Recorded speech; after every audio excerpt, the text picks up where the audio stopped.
뭐 제가 많이 한다는 것보다는 한국에 너무나 좀 안 알려진, 요즘에 비로소 조금 알려지기 시작한 얘기이기 때문에 제가 좀 소개하는 얘기를 하겠습니다. 근데 오늘 또 오면서 조금 두려운 게요. 저는 뭐 청년들, 젊은이들 있으면 제가 좀 아는 척하고 까불려고도 했는데 보니까 뭐 다 공부도 많이 하시고 다 대한민국의 대표적인 지성인 분들이 앉아 있으니까 야, 이거 큰일 났다라는 생각도 좀 갖고 있습니다. 그리고 이제 두 번째는 원래 강사가 말을 재밌게 하려면 재밌으면서 짧고 의미 있게 얘기를 해야 되는데 이 세 가지 중에 하나만 제대로 해도 괜찮은데 세 가지 다 하기 힘든 것 같습니다. 근데 이제 PPT 자료를 띄울 텐데 그 PPT 자료는 사실 요 한두 시간 강의용이 아니라 한 2시간 이상, 2시간이나 3시간짜리를 12강 한 내용입니다. 그걸 갖다가 좀 맛배기 식으로 할 테니까 나중에 좀 질문 같은 거 많이 해주시면 그때 좀 답변하는 걸로 하겠습니다. 다행히 제가 아주 방대한 자료를 보내놨는데 이 자료집에다가는 아주 핵심적으로 요약을 잘 해놨더라고요. 그래서 참 이 요약을 한다는 것 자체가 굉장히 잘 이해한 분 같은데 어느 분이 했는지 제가 너무 존경스럽게 요약을 잘했습니다. 그래서 이 강의 자료와 PPT 자료를 좀 같이 보면서 얘기를 해보겠습니다. 첫 번째 이제 우리가 이제 보수주의, 자유주의, 무슨 사회주의, 주의가 붙는 거에 대해서 굉장히 조심해야 됩니다. 예를 들어서 저보고 그러면 너 보수주의자니까 진보를 싫어하냐? 저 진보 좋아합니다. 진보가 뭐 발전하는 거 아닙니까? 오늘보다 내일이 나아지겠다는데 그거 반대할 사람 없습니다.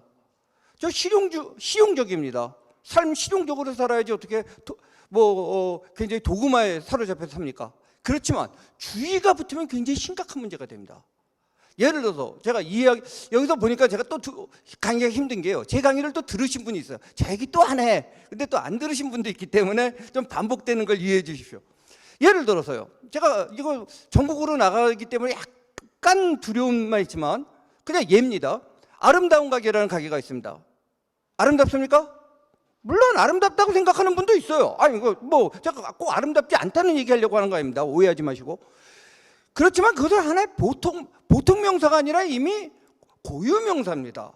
그 다음에 이 자리에 모신 분들 대부분이 개신교인들로 아는데 아닌 분도 있을지 모르지만 개신교인을 뜻하는 영어에서 프로테스탄트라는 말은 원래 욕으로 쓰던 말입니다. 반항하는 사람, 항의하는 사람입니다. 그래서 나는 프로테스탄트 싫어, 나는 항의하는 사람 싫어 이렇게 볼 수 없는 거죠. 따라서 어떤 이념이 됐을 땐 그 이념 체계를 봐야 됩니다. 그리고 더 힘든 얘기는 뭐냐면 조금 이따가 다시 한번 강조하겠지만 보수주의자들은 자신들의 이념이 아니라고 주장합니다. 사실은 별로 이념적이지 않고 이념이 별로 필요 없다고 생각했는데 조금 거친 표현하면 이상한 것들이 이상한 이념 들고 나오니까 거기에 대해서 자기를 방어하기 위한 방어 기제입니다. 이 얘기를 조금 하면서 그럼 뭐에 대한 방어 기제냐? 여기도입니다. 흔히 해서 이제 보수주의가 뭘 지키기 위한 건데 뭘 지킬 거냐? 저 이란에 호메니 혁명 나서 호메니 보수주의자다 그래요. 뭐 이슬람적인 걸 지키겠다. 그다음에 한국에 무슨 6.25 근본주의자가 있는지 모르겠지만 있다 그러면 그게 보수주의냐?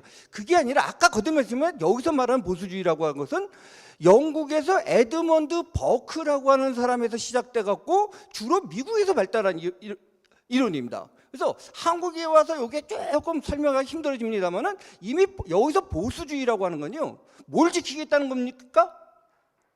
기독교적 전통을 지키겠다는 겁니다. 이미 근데 앞에서 아까 수식어 얘기했지만 영미세계에서는 그 수식어를 붙일 필요가 없는 게 그냥 상식입니다.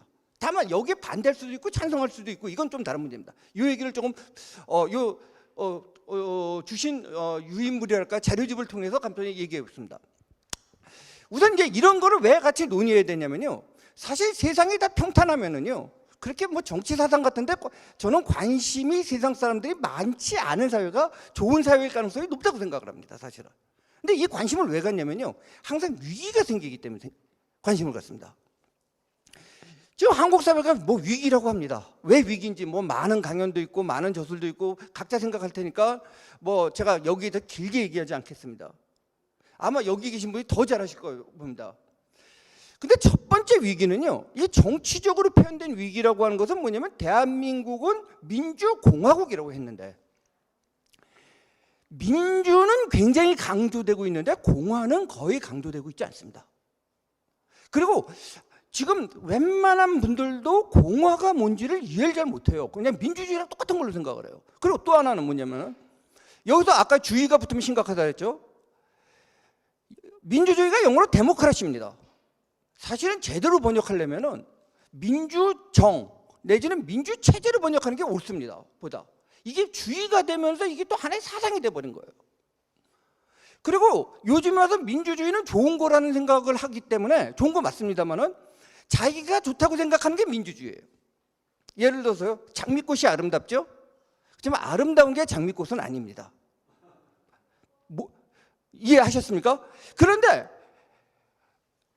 자기가 장미꽃에 가시가 있죠? 근데 자기는 아름다운 거기 때문에 가시가 없다고 생각을 해요.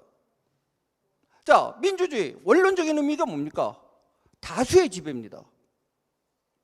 다수가 지배하는 게 옳으냐 그러냐도 옛날에 논쟁이 많았습니다. 어쨌든 간에 현대에 와서 그게 옳다고 치고, 그러면 다수가 결정하면 다 옳습니까? 제가 극단적인 얘기하겠습니다. 시간이 짧기 때문에 이야기해 줄게. 여기 계신 분들, 교회 다니신 분들이 대부분인데 우리 국민투표 해갖고 교회를 없애자. 혹시 교회 없애자는 쪽이 이길 수도 있어요. 요즘 분위기로요. 그러면 여러분들 교회 안 다니실 겁니까? 그래서 공화라는 말을 붙인 건 뭐냐면요, 공화라고 하는 것은 다수가 결정하기 이전에 합의된 내용이 있다는 겁니다. 그 합의된 내용은 99%가 찬성하라도 깰 수 없다는 겁니다. 보통 자유민주주의에서 공화제에서는 세 가지 가치를 얘기합니다. 첫 번째가 뭐냐면 생명입니다. 생명 문제를 갖다가 다수가 결정할 수 없어요. 그런 적이 있느냐? 있습니다. 바로 나치가 그랬어요. 여러분들 유대인들 죽인 걸로만 생각을 하는데요, 그러니까 이제 나치 문제를 심각하게 잘 못 보는데, 나치가 제일 먼저 독거에스실에 죽인 거는 유대인이 아닙니다. 장애아동들입니다. 자, 장애아동들 어떻게 죽이냐? 이런 논리가 그 당시에 팽배한 겁니다. 사회에 부담되고 쟤도 뭐 저런 식으로 살아서 뭐하니? 오히려 안락사시키자. 그래서 가스라고 하는 것이 나름대로 안락사 개념으로 만들어진 겁니다. 근데 진짜 무서운 생각은요, 요즘에 이런 걸 국민투표에 붙이면 어떻게 될까라는 생각이 요즘에 들어요. 그 문제를 99%가 찬성한다 그래갖고 결정할 수 없다. 그러면 역설적으로요, 고려장애 문제도 나올 수 있어요. 인구 문제 복잡한데 80세 이상은 다 안락사 시키자, 국민투표에 붙이자. 국민투표에 붙일 수 있습니까? 없다는 얘기예요, 공화제라고 했을 때. 그 다음에 자유의 문제예요. 아까 말했지만 기본적인 인간의 자유의 문제를 역시 투표로 결정할 수 있어요. 자유의 문제가 어디까지냐, 복잡한 이론이 있습니다만 원칙이 그래요. 그러니까 종교의 자유 99%가 그럴 리 없지만 예를 들어서 51%가 기독교를 반대한다고 해서 기독교가 20%라서 51%의 결정이 따를 수 없는 거예요. 그 다음에 행복 추구권이에요. 이 얘기는 좀 진짜 같이 하고 싶은데요. 저 얘기 또 하는구나, 황성진이. 그런 분도 지금 몇 분 눈빛에서 보이는데, 한국의 정치인들이요, 행복을 준다고 약속하는 걸 보고 막 열광하는 모습을 보면요, 제가 기가 막힙니다. 여러분, 정치인이 행복을 어떻게 갖다 줍니까? 첫째, 그게 얼마나 전체주의적 사고냐면요, 여기 기독교인들이니까 쉽게 말해 우리의 행복은 하나님과의 관계 속에서 있어요. 근데 무슨 기독교인이 아니라고 치고 생각해 봅시다. 그냥 행복이라고 하는 건 굉장히 주관적일 수 있어요. 내가 행복하다고 느끼는 거와 저 사람이 행복하다는 게 다를 수 있어요. 그러면 정치인이 준다는 건 뭐냐면요, 그 사람이 행복이 뭔지를 자기가 알고 있고 모든 사람의 행복을 안다는 거예요. 우선 알아야지 줄 거 아니에요. 굉장히 무시무시한 전체주의적 사고방식입니다. 그래서 미국 헌법 같은 데서 나온 건 행복권이 아니라 행복 추구권입니다. 국가가 하는 거는 각자가 행복할 수 있도록 사는 그 토대, 안보라든지 이런 걸 해주는 거예요. 국가가 어떻게 행복을 줍니까? 만약 행복을 줄 수 있다면 국가나 정치 지도자는 이미 국가나 정치 지도자가 아니라 누굽니까? 하나님이에요. 진짜 무시무시한 바벨탑을 쌓는 거예요. 자기가 하나님이 되겠다는 거, 국가를 통해서. 얼마 전에 제가 어떤 특정 정당을 비판하려고 하는 건 아닌데 저한테 문자가 왔는데, 이번 서울시장 선거는 중요합니다.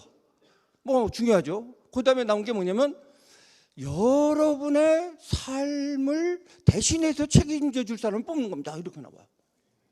소리를 확 끼쳤어요. 아니, 내 삶을 서울시장이 왜 대신해서 책임져? 그리고 그럴 사람이 어디 있어? 그러면 내가 지금 내 운명을 결정해 하나님을 내가 투표로 뽑는 거야? 그게 아니라 한 영역. 그러니까 우리가 국가 권력을 지금 다 할 수 있다는 생각을 하는 거예요. 그게 우리 한 영역을 뽑는 거예요. 한 영역을 위해서 내가 바쁘니까 그걸 대신해 줄 내 신분권을 뽑는 거지. 그러니까 우리는 지금 대통령을 뽑는 게 아니라 많은 경우에 선거로 왕을 뽑는 경향들이 있어요. 전체주의적인. 그래서 권력을 잡으면 다 하는 거예요. 그래서 조금 이따가 말씀드리겠지만 보수주의에서 현실 정치에서 가장 중요한 개념 중에 하나는 리미티드 가버먼트예요. 제한된 정부예요. 정부는 정부가 할 일만 해야 돼요. 정부가 온갖 곳에 관여를 다 하기 시작해요. 그러면 이게 전체주의가 됩니다. 그다음에 신에 대한 도전입니다. 자, 뭐 이런 얘기 좀 빼고요. 그다음에 흔히 그러면 현재 문제가 뭐냐? 정치 위기를 넘어서 도덕의 위기라고 해요. 이 말은 전 100% 공감합니다. 도덕의 위기. 근데 문제는 여기 있어요. 어느 도덕이죠? 무슨 도덕이죠? 더군다나 요즘에 젊으신 분들 아시겠지만 대학가에서 특히 인문사회개혁 그래서 아주 풍미하는 주류 이론이 되는 주류 이론이란 건 제가 주류라는 건 옳다는 의미가 아닙니다. 다수파라는 얘기입니다. 다수파가 항상 옳지는 않아요. 옳을 때도 있지만 포스트 모더니즘이잖아. 포스트 모더니즘 보면 선과학이 어디 있어요? 선과학이 없어졌어요. 근데 무슨 도덕을 얘기해요? 심지어 영어에서 굿이라는 말도 요즘엔 굉장히 타락해버렸습니다. 저는 간혹 가다가 놀라는 게요. 기독교인들한테도 굿이 뭐냐고 물으면은 좋은 거 그래요. 오케이, 좋은 거. 거기까지 맞아요. 근데 뭐가 좋은 거니? 그러면 뭔지 알아? 내 마음에 드는 거예요. 그런데 여기 목사님도 계시니까 제가 약간 비껴나간 얘기는 나중에 좀 가르침을 주십시오. 제가 아는 바로 굿은 굉장히 객관적인 가치입니다. 그래서 굳이 한국말로 했을 땐 좋다는 것보다 선하다는 말에 가깝고요. 즉 객관적인 그 진리가 있다는 걸 선포하는 겁니다. 내 마음에 들고 안 들고의 문제가 아니에요. 아니 뭐 내 마음에 안 들면 하나님도 내 마음에 안 드는 거야? 그러니까 지금 선과 악의 개념이 없어져 버렸습니다. 그리고 이런 거 하면은 기독교인이 아닌 분들은 굉장히 또 반발하는 경향도 있는데 사실 우리나라 한국말에서 악이라는 개념, 유교에서 악이라는 말이 없던 말입니다. 잘못된 오, 그럴 땐 오자입니다.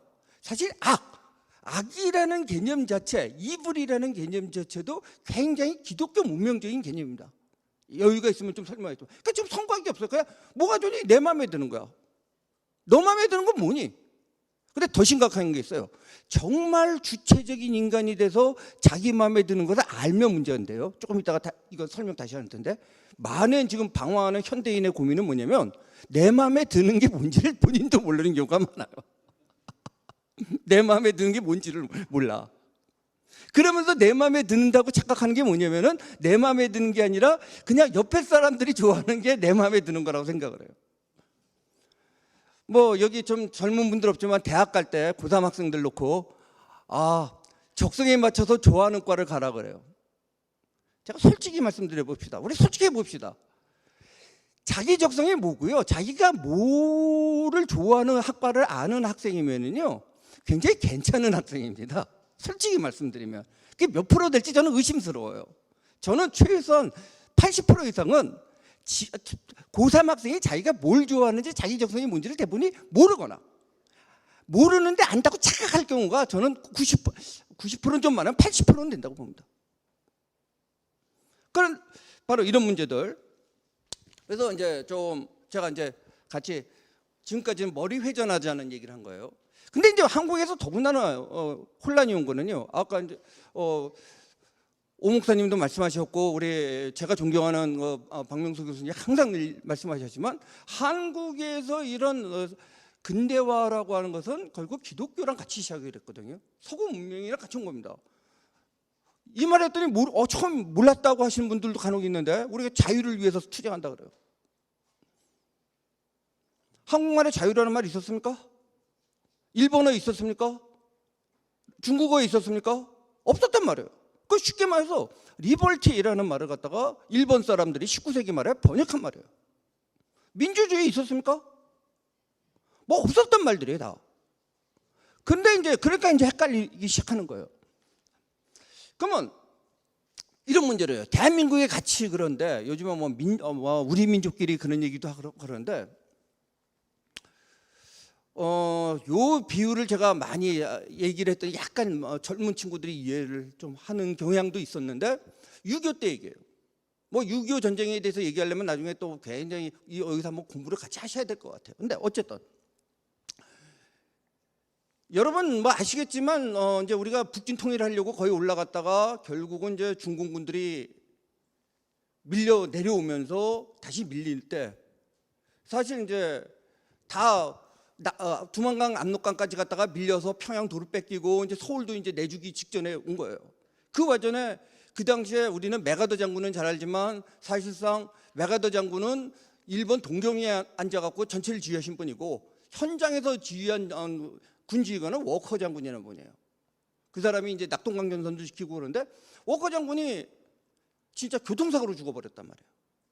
여러분도 워커힐이라는 곳 아시죠? 워커힐이 바로 그 워커 장군이 그 교통사고로 죽어서 지금 전세에서 다 밀리는데 야전군 총사령관이 야전군 총지휘관이 진짜 어이없게 교통사고로 죽었어요. 그 한국군 차량에 가서 트럭에 가서 받아버렸거든요. 그 집자를. 그래서 이제 리찌웨이라고 하는 사람이 물론 이제 그 전에 좀 준비됐다고는 해요. 그 전에 이제 그 대리 리찌웨이 장군이 이제 한국 전선에 바로 미 8군 사령관으로 부임을 합니다. 이 리찌웨이라는 장군에 대해서 조금 설명하면 이 사람은 공수부대 출신입니다. 그래서 여러분이 잘 아는 노르망디 상륙작전에서 그 공수 사단장으로서 장군임에도 불구하고 일반 대원들과 같이 낙하산을 타고 뛰어내렸고 아주 무공을 살린 그런 분이에요. 이 사람이 이제 전선에 와서 보니까 가장 문제가 뭐냐면은 병사들 사기가 아주 이런 편서들이 개판인 거예요, 진짜. 그래서 이제 이 사람은 굉장히 야전군 기질이 강하고 전선의 기질이 돼 최전방에 가서 갔더니 병사들이 뭐 장군이 왔는데도 뭐 이렇게 마지못해서 일어나고 뭐 그래요. 그래서 얘기를 했더니 한 명이 손을 들고 질문을 했다고 그래요. 여기서 왜 우리가 싸웁니까? 그랬더니 옆에 뭐 대대장이 야 너 앉아 뭐 이러는데 리찌웨이가 계속 얘기해봐. 아니 솔직히 이 땅에서 난 여기 파견될 때까지 한국이라는 데가 있는지도 몰랐다. 여기 와서 왜 우리가 이 진흙바닥에서 이 눈보라 몰아치는 데서 동상 걸리고 얼어 죽고 총 맞아 죽어야 되느냐. 뭐라고 대답하실 거예요? 요즘 와서 이런 소리들 해요. 미국의 뭐 전략적 뭐 어쩌고 저쩌고 미국의 국익. 오케이. 뭐 그 말이 틀렸다, 완전히 틀렸다고 제가 이 자리에서 일일이 눈박하지 않겠습니다. 근데 정말 그랬을까요? 여러분들 에치슨 라인 얘기 많이 하는데요. 사실 에치슨 한 사람의 잘못이 아니라 당시에 미국 국무성의 주류의 이론입니다.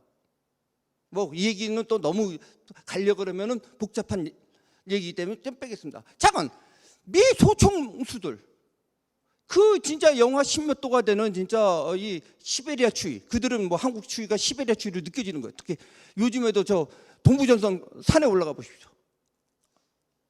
왜 싸워야 돼요? 아니 만약에 하면은 미국의 국익을 위해 이런 질문까지 했다 그래요. 미국의 국익을 위했다면은 일본 방어하면 되지 않느냐. 왜 일본 방어하면 되냐면 우리가 공군하고 해군은 막강하니까 저 공산군들이 바다 건너서 일본 올 수 있느냐. 우리 막강한 해군하고 공군이 있는데 우리 땅개들이 풋솔저들이 여기서 왜 이러고 죽어가야 되느냐. 그다음에 미국은 생명이 중요하다고 하지 않았느냐. 뭐라고 대답했겠어요? 근데 참 진짜 제가 보다가 리찌웨이가 보수주의 공부한 철학자는 아니고 야전군 전형적인 군인인데, 왜냐하면 장군 됐을 때도 여기다가 수류탄 걸고 다니고 기관단총을 들고 다녔던 사람입니다. 근데 이 자료집에 나오지만 두 가지를 얘기했다고 해요. 첫 번째가 뭐냐면 신을 믿지 않는 공산주의자들에 대해서 기독교 서구 문명을 수호하기 위해 한 것이다. 우리는 한국 잘 모르는데 한국에 기독교인들이 있고 이 기독교인들이 공산주의자들에게 학살당하고 있다. 이러한 이 서구 문명, 우리나라도 또 서구 문명을 싫어해요. 뭐 동양 문명. 근데 여기서 서구 문명이라는 건 기독교 문명이라고 대치시키면 일단 됩니다. 약간 차이가 있을지만 이걸 지키기 위한 거다. 두 번째, 바로 자유를 지키기 위한 거다. 바로 이들은 인간의 기본적인 권리에 대한 이 공산주의자들은 자유를 누르는 사람들이다. 그리고 생명이 가장 중요하다고 생각하는 사람 아닐지 모르지만, 생명이 물론 무지무지하게 중요하지만 생명보다 더 중요한 가치가 이 두 가지다. 그냥 풀어서 얘기하면요, 신앙과 자유다라고 얘기합니다. 근데 참 이 얘기 재밌는 게요, 요즘 미국 장군이 이런 소리 하면요 그 사람 잘릴지도 몰라요. 특정 종교 옹호 이래갖고 미국 사회도 무지무지했어요. 근데 적어도 1950년, 51년에 그 사회는 충실하게 교회를 다닌 청년도 있었을 거고 날라리도 있었겠지만 기본적으로 이 가치관에 대한 공감대가 미국 사회의 중심을 이루고 있었던 시절이에요. 그렇기 때문에 물론 병사들이 뭐 뒤에서 장군 얘기하니까 에이 뭐 헛소리 하네 하면서도 있겠지만 다시 나가서 싸우는. 그리고 어쨌든 간에 우리나라가 뭐 미국 뭐 욕하는 사람도 있고 뭐 미국 국익 때문이지만 제가 그럴 때마다 그래요. 한국의 국익을 위해서 한국 젊은이 전쟁터에 보내서 한 4만 명쯤 죽일 자신 있냐? 어쨌든 미국은 그걸 한 나라입니다.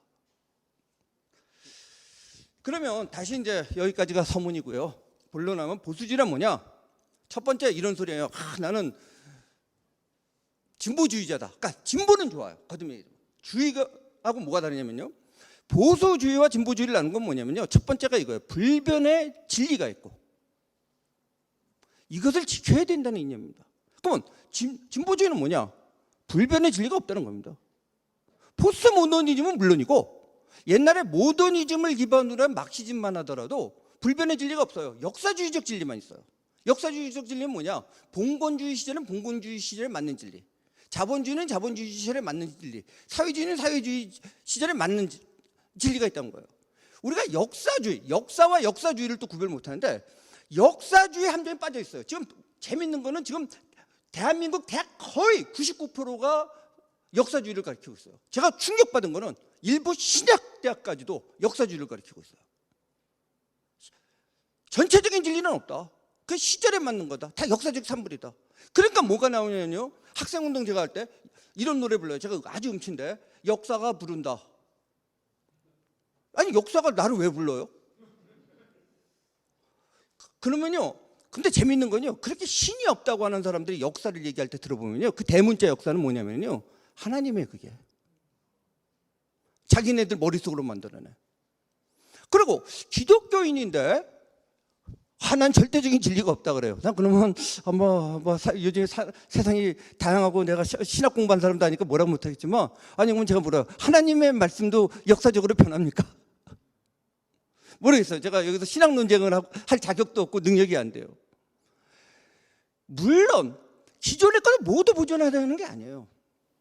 핵심적인 가치가 있고 그 핵심적인 가치는 지켜야 된다는 거예요. 예를 들어 가족, 조금 이따가 다시 설명하죠. 가족이면 가족 형태가 옛날 가족 같지는 않죠. 옛날 가족 그대로 하면 안 되죠. 그렇지만 그 가족이 주는 핵심적인 가치가 있고 그 가족을 지켜야 된다고 생각을 하는 겁니다. 그러면 이렇게 하면 좀 이해가 안 되면, 이해되는 식으로 이제 과연 현대에서 하나의 정치 이념화된, 아까도 말했지만 보수주의는 자신들의 이념이 아니라고 주장하지만 어쨌든 현실에서는 이념으로 대접받고 있죠. 이념화된 미국 보수주의는 뭐냐? 이거를 잘 이해해 주십시오. 24페이지 거 보면 이 글하고 현대 미국 보수주의란 된데 보면은 바로 이겁니다. 개인의 자유와 책임 그리고 공동체에 대한 헌신. 이 얘기 들으면 놀라는 분들이 많아요. 보수주의가 이런 거야? 모르겠어요.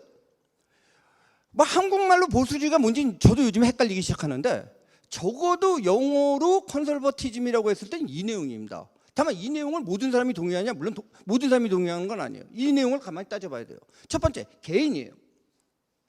한국에서 지금 보수 진영이라고 하시는 분들 중에 많은 경우가 미국, 아까 말한, 그래서 자꾸 이제 현대 보수주의자가 아니다라고 얘기하는 건 개인의 가치를 인정하지 않는 분들이 많아요.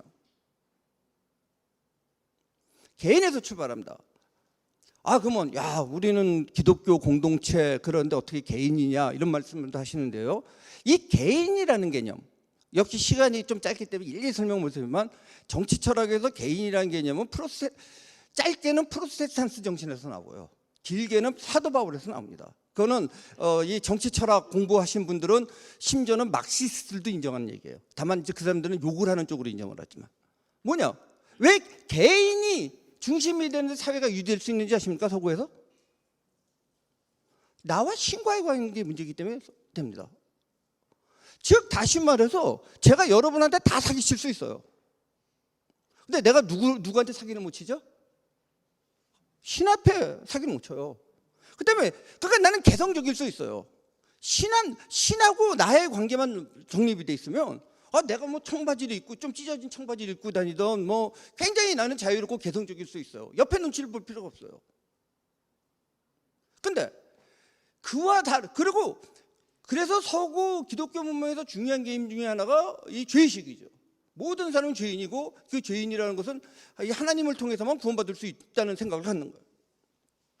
반면에 동양 문화는 물론 이건 제가 좀 단순화시켜서 이런 얘기면 어떻게 저렇게 단순화시키냐 그러는데요. 이 짧은 시간 얘기하다 보면은 좀 단순화시키는 경향이 있습니다. 그건 이해해 줘요.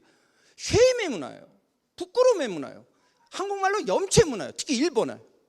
그 사람들은 룰이 왜 지켜지냐면 신이 없거나 있으면 굉장히 신이 많죠. 특히 일본에서 그 가미라는 말 그걸 갖다가 신이라고 그러니까 신을 갖다가 가미로 번역해야 되는지 일본 사람들이 굉장히 고민했다는 거죠. 서양에서 갓과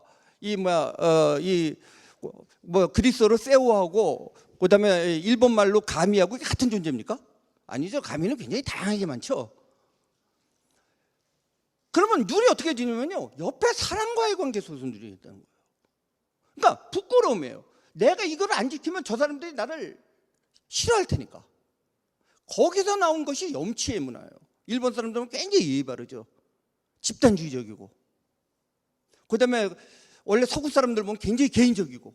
그게 이제 아주 단순무식하게 얘기하면은 이 신과의 관계를 중심으로 볼 거냐? 그래서 길티의 개념으로 볼 거냐? 아니면 이 옆에 사람들의 동료에는 쉐임의 문제, 염치의 문제로 볼 거냐 문제예요.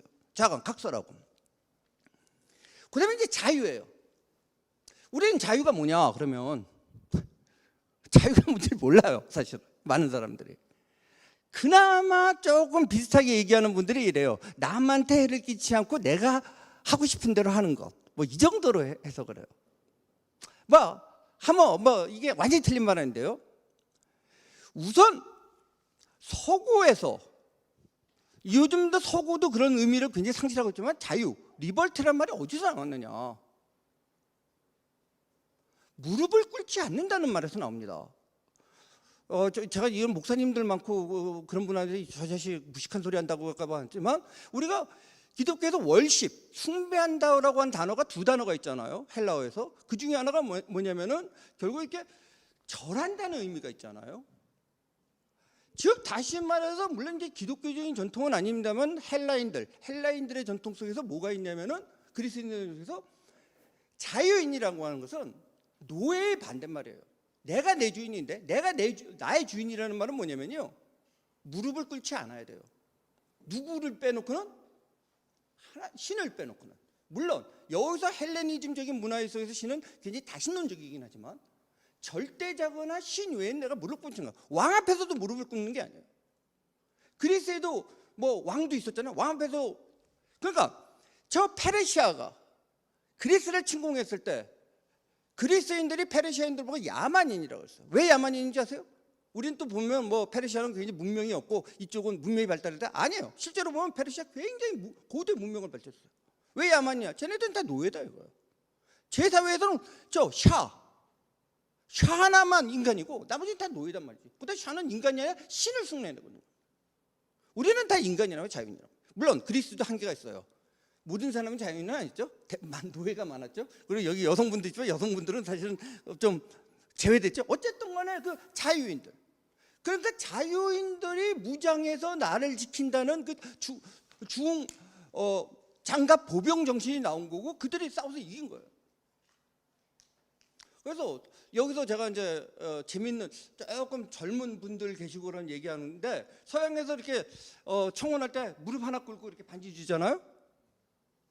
이게요, 물론 요즘에 그 뜻도 모르고 하지만 내가 두 무릎은 못 꿇겠고, 두 무릎은 누구한테 꿇는다? 신 앞에 꿇는 거고, 그러면 내가 한 절반은 나를 너한테 갖다 바치겠다는 얘기예요. 진짜로요. 그래서 여러분들 기사 나이트 이렇게 분봉할 때도 보면 두 무릎 꿇는 경우가 드뭅니다. 서양 문화에서는 한 무릎을 꿇습니다. 두 무릎은 오로지 신 앞에 꿇는 거예요. 근데 그거 대단한 일이죠. 요즘에 근데 결혼이 망가지면서 저는 요즘 분들한테, 젊은 여성들한테 그 말을 많이 해요. 한 무릎 꿇고 청혼하는 놈한테 시집가라고. 그리고 그 의미가 뭔지를 한번 각성시켜주고 하라고. 그게 이제 저는 제대로 된 거라, 뭐 또 말이 새어가고 있습니다. 지금 그게 없는 거예요. 그냥 내가 하고 싶은 대로. 근데 아까도 얘기했지만 가장 중요한 게 뭐냐면요, 내가 하고 싶은 거를 내가 아느냐 문제가 생겨요. 자, 이 문제가, 왜 자유 문제가 굉장히 심각한 게, 한국에서 보면 요즘에 이제 이 사회주의에 반발해갖고 자유주의자다 이런 말을 말씀하시는데, 사실 그 개념이 굉장히 혼재됐었어요. 내가 자유주의가 틀렸다는 게. 자, 지금 영미식 보수주의라고 하는 것은요, 아까 전 프로테스탄트 전통 속에서 개인을 강조하고 그런 문화 속에서 사실 18세기 영국의 자유주의적 전통에서 나옵니다. 근데 영국의 18세기 자유주의 전통이라고 하는 것은 이미 도덕과 그 다음에 신의 절대성이 보편적으로 굳이 논증할 필요 없이 인정된 사회예요. 사람을 죽이면 왜 안 되냐? 당연히 안 돼요. 도둑질하면 안 돼요. 간음하면 안 돼요. 그리고 인간이 왜 존엄하냐는 문제거든요. 별로 논쟁은 안 했어, 그 당시에. 인간은 당연히 존엄하죠. 왜 존엄하죠? 하나님의 형상대로 만들기 때문에 존엄해요. 근데 또 하나, 인간은 하나님의 형상으로 만든 존엄한 존재면서 또 하나는 인간은 한국말로 타락한 존재, 그러면 조금 너무 거친데 영어로 fallen, 죄를 짓고 떨어진 존재거든요. 이 두 가지 속성을 가진 것이 인간이라고 생각을 하는 전제 속에서 이 서구 정치 사상은 발전합니다. 근데 이제 동양에서 힘든 게, 동양에 애초에 이 개념이 없는 경우들이 있어요. 그런데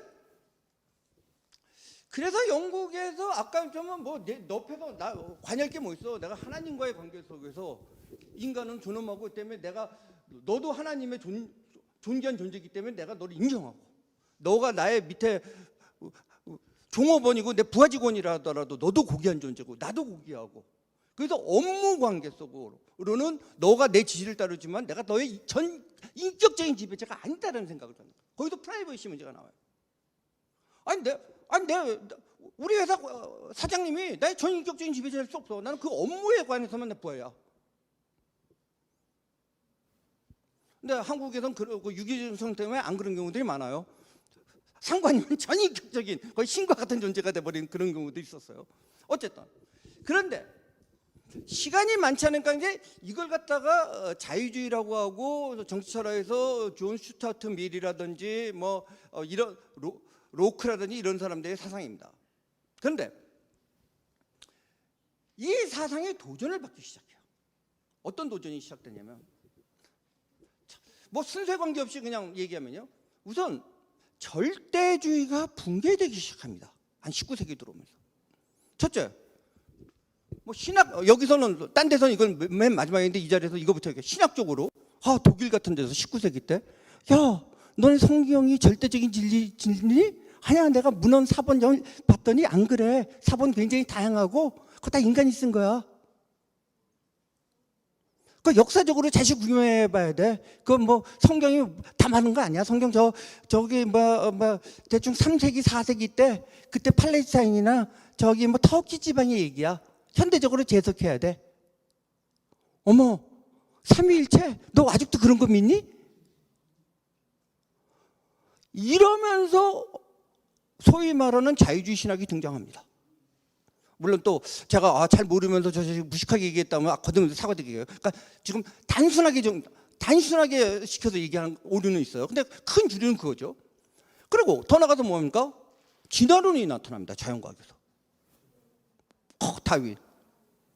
인간, 그러니까 다윈 자체는 그런 소리를 안 하는데 진화론의 영향을 받은 이 사회과학이나 철학을 하는 사람들이 보니까 어머, 인간이 존엄한다며. 왜 존엄하지? 뭐 아메바가 뭐 이렇게 갖고 진화됐는데 인간이 존엄해. 아니 돼지는 잡아먹으면 되고 인간은 왜 잡아먹으면 안 되지? 맛이 없어서인가? 주로 인테리들, 이제 그 배부른 인테리들이 항상 문제인데, 이 배부른 인테리들에서 이런 소리들이 나오기 시작해요. 게다가 이제 굉장히 결정타를 철학적으로 한 사람은 니체입니다. 물론 또 이런 소리 하면 네가 니체를 제대로 안 읽어봐서 그런데, 뭐 솔직히 말해서 뭐 제가 니체를 갖다가 성경책 읽고 싶은 정도 읽고 싶은 마음은 없어요. 근데 뭐 한두 권을 읽었는데 니체가 신이 죽었다고 그러는 거예요. 이 말 잘 이해해야 됩니다. 니체가 첫 무신론자가 아닙니다. 무신론 철학은요, 저 고대 그리스에서도 무지 많았어요. 신이 죽었다는 말은 뭐냐면요, 그 전까지 유럽 사회는 어떤 문제겠죠? 절대적인 진리가 있습니까, 없습니까? 절대적인 가치가 있습니까, 없습니까? 있어요. 하나님 말씀이에요. 적어도 뭐 복잡하게 신학적인 논쟁은 안 하더라도 10여 명에 나와 있는 얘기예요.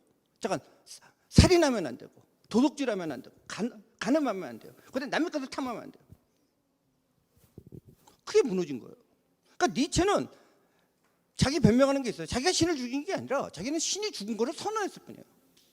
그럼 신이 죽은 게 어떻게 되냐? 자, 이 질문까지 갑니다. 제가 극단적인 질문 볼게요. 살인하면 왜 안 되죠?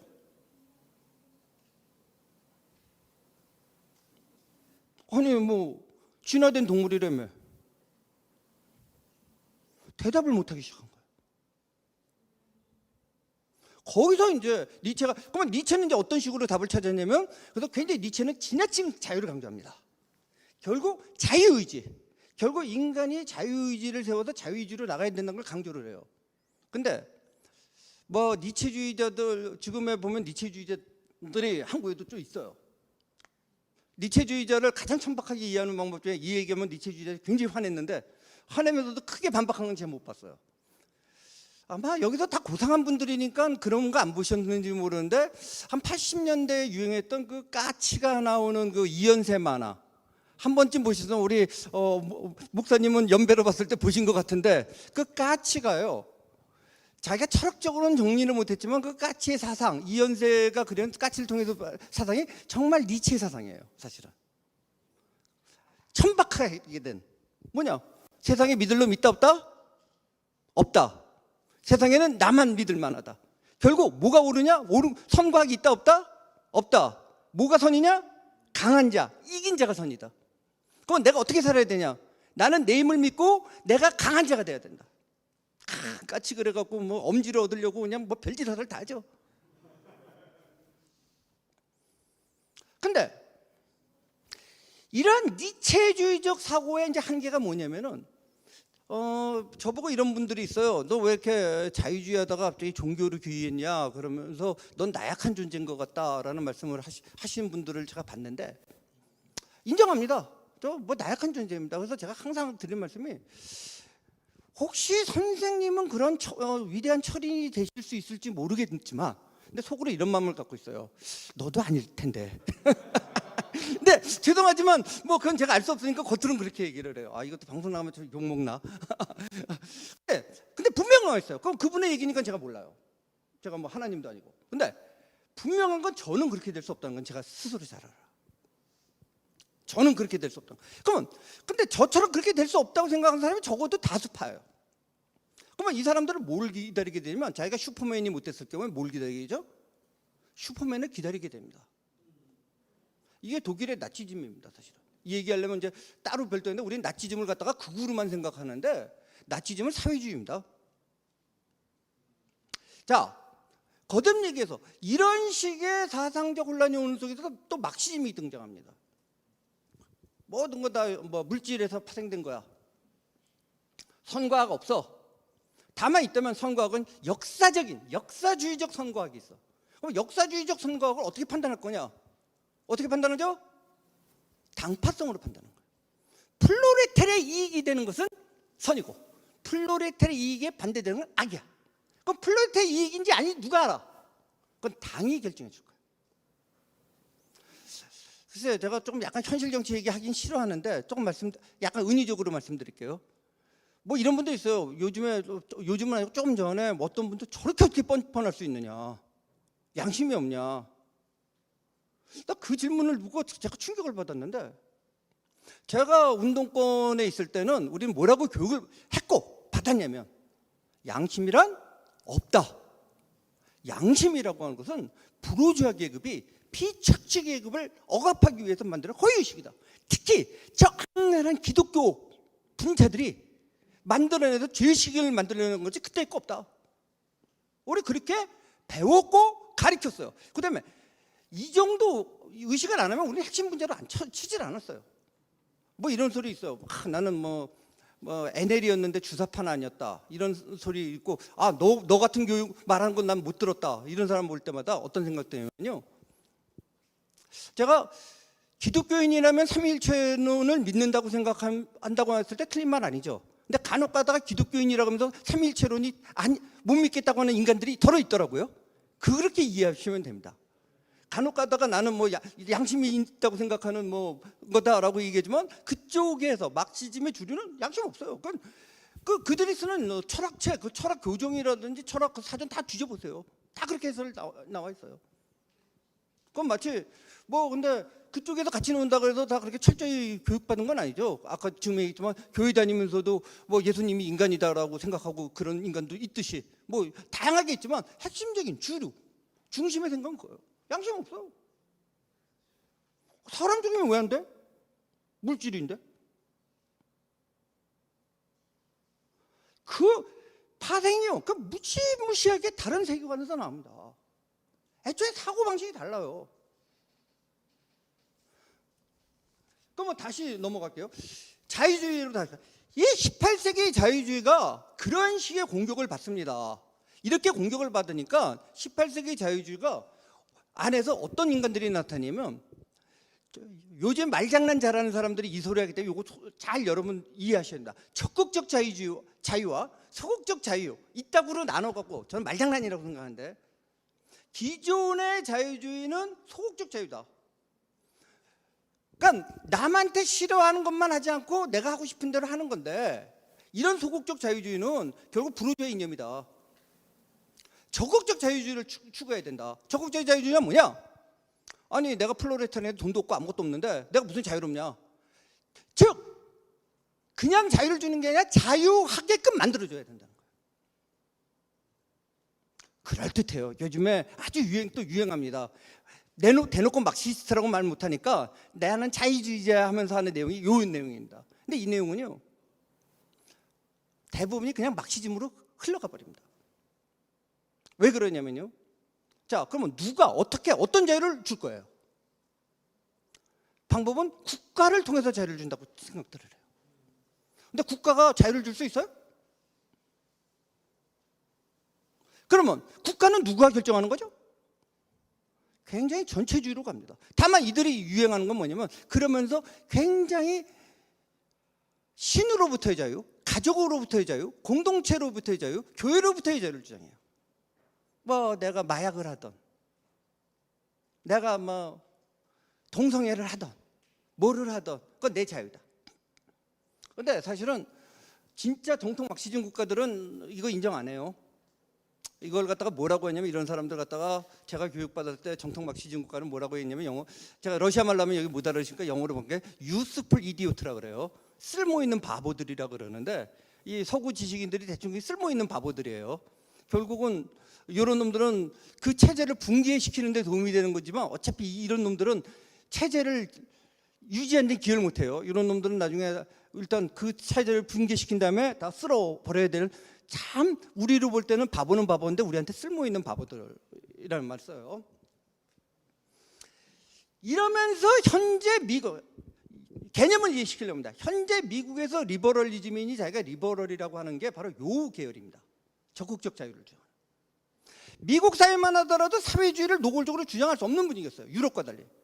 그러다 보니까 소위 말하는 진보의 시절이라고 하는 19세기 말에서 20세기 초반에 자기네들을 자유주의자인데 적극적 자유주의자다.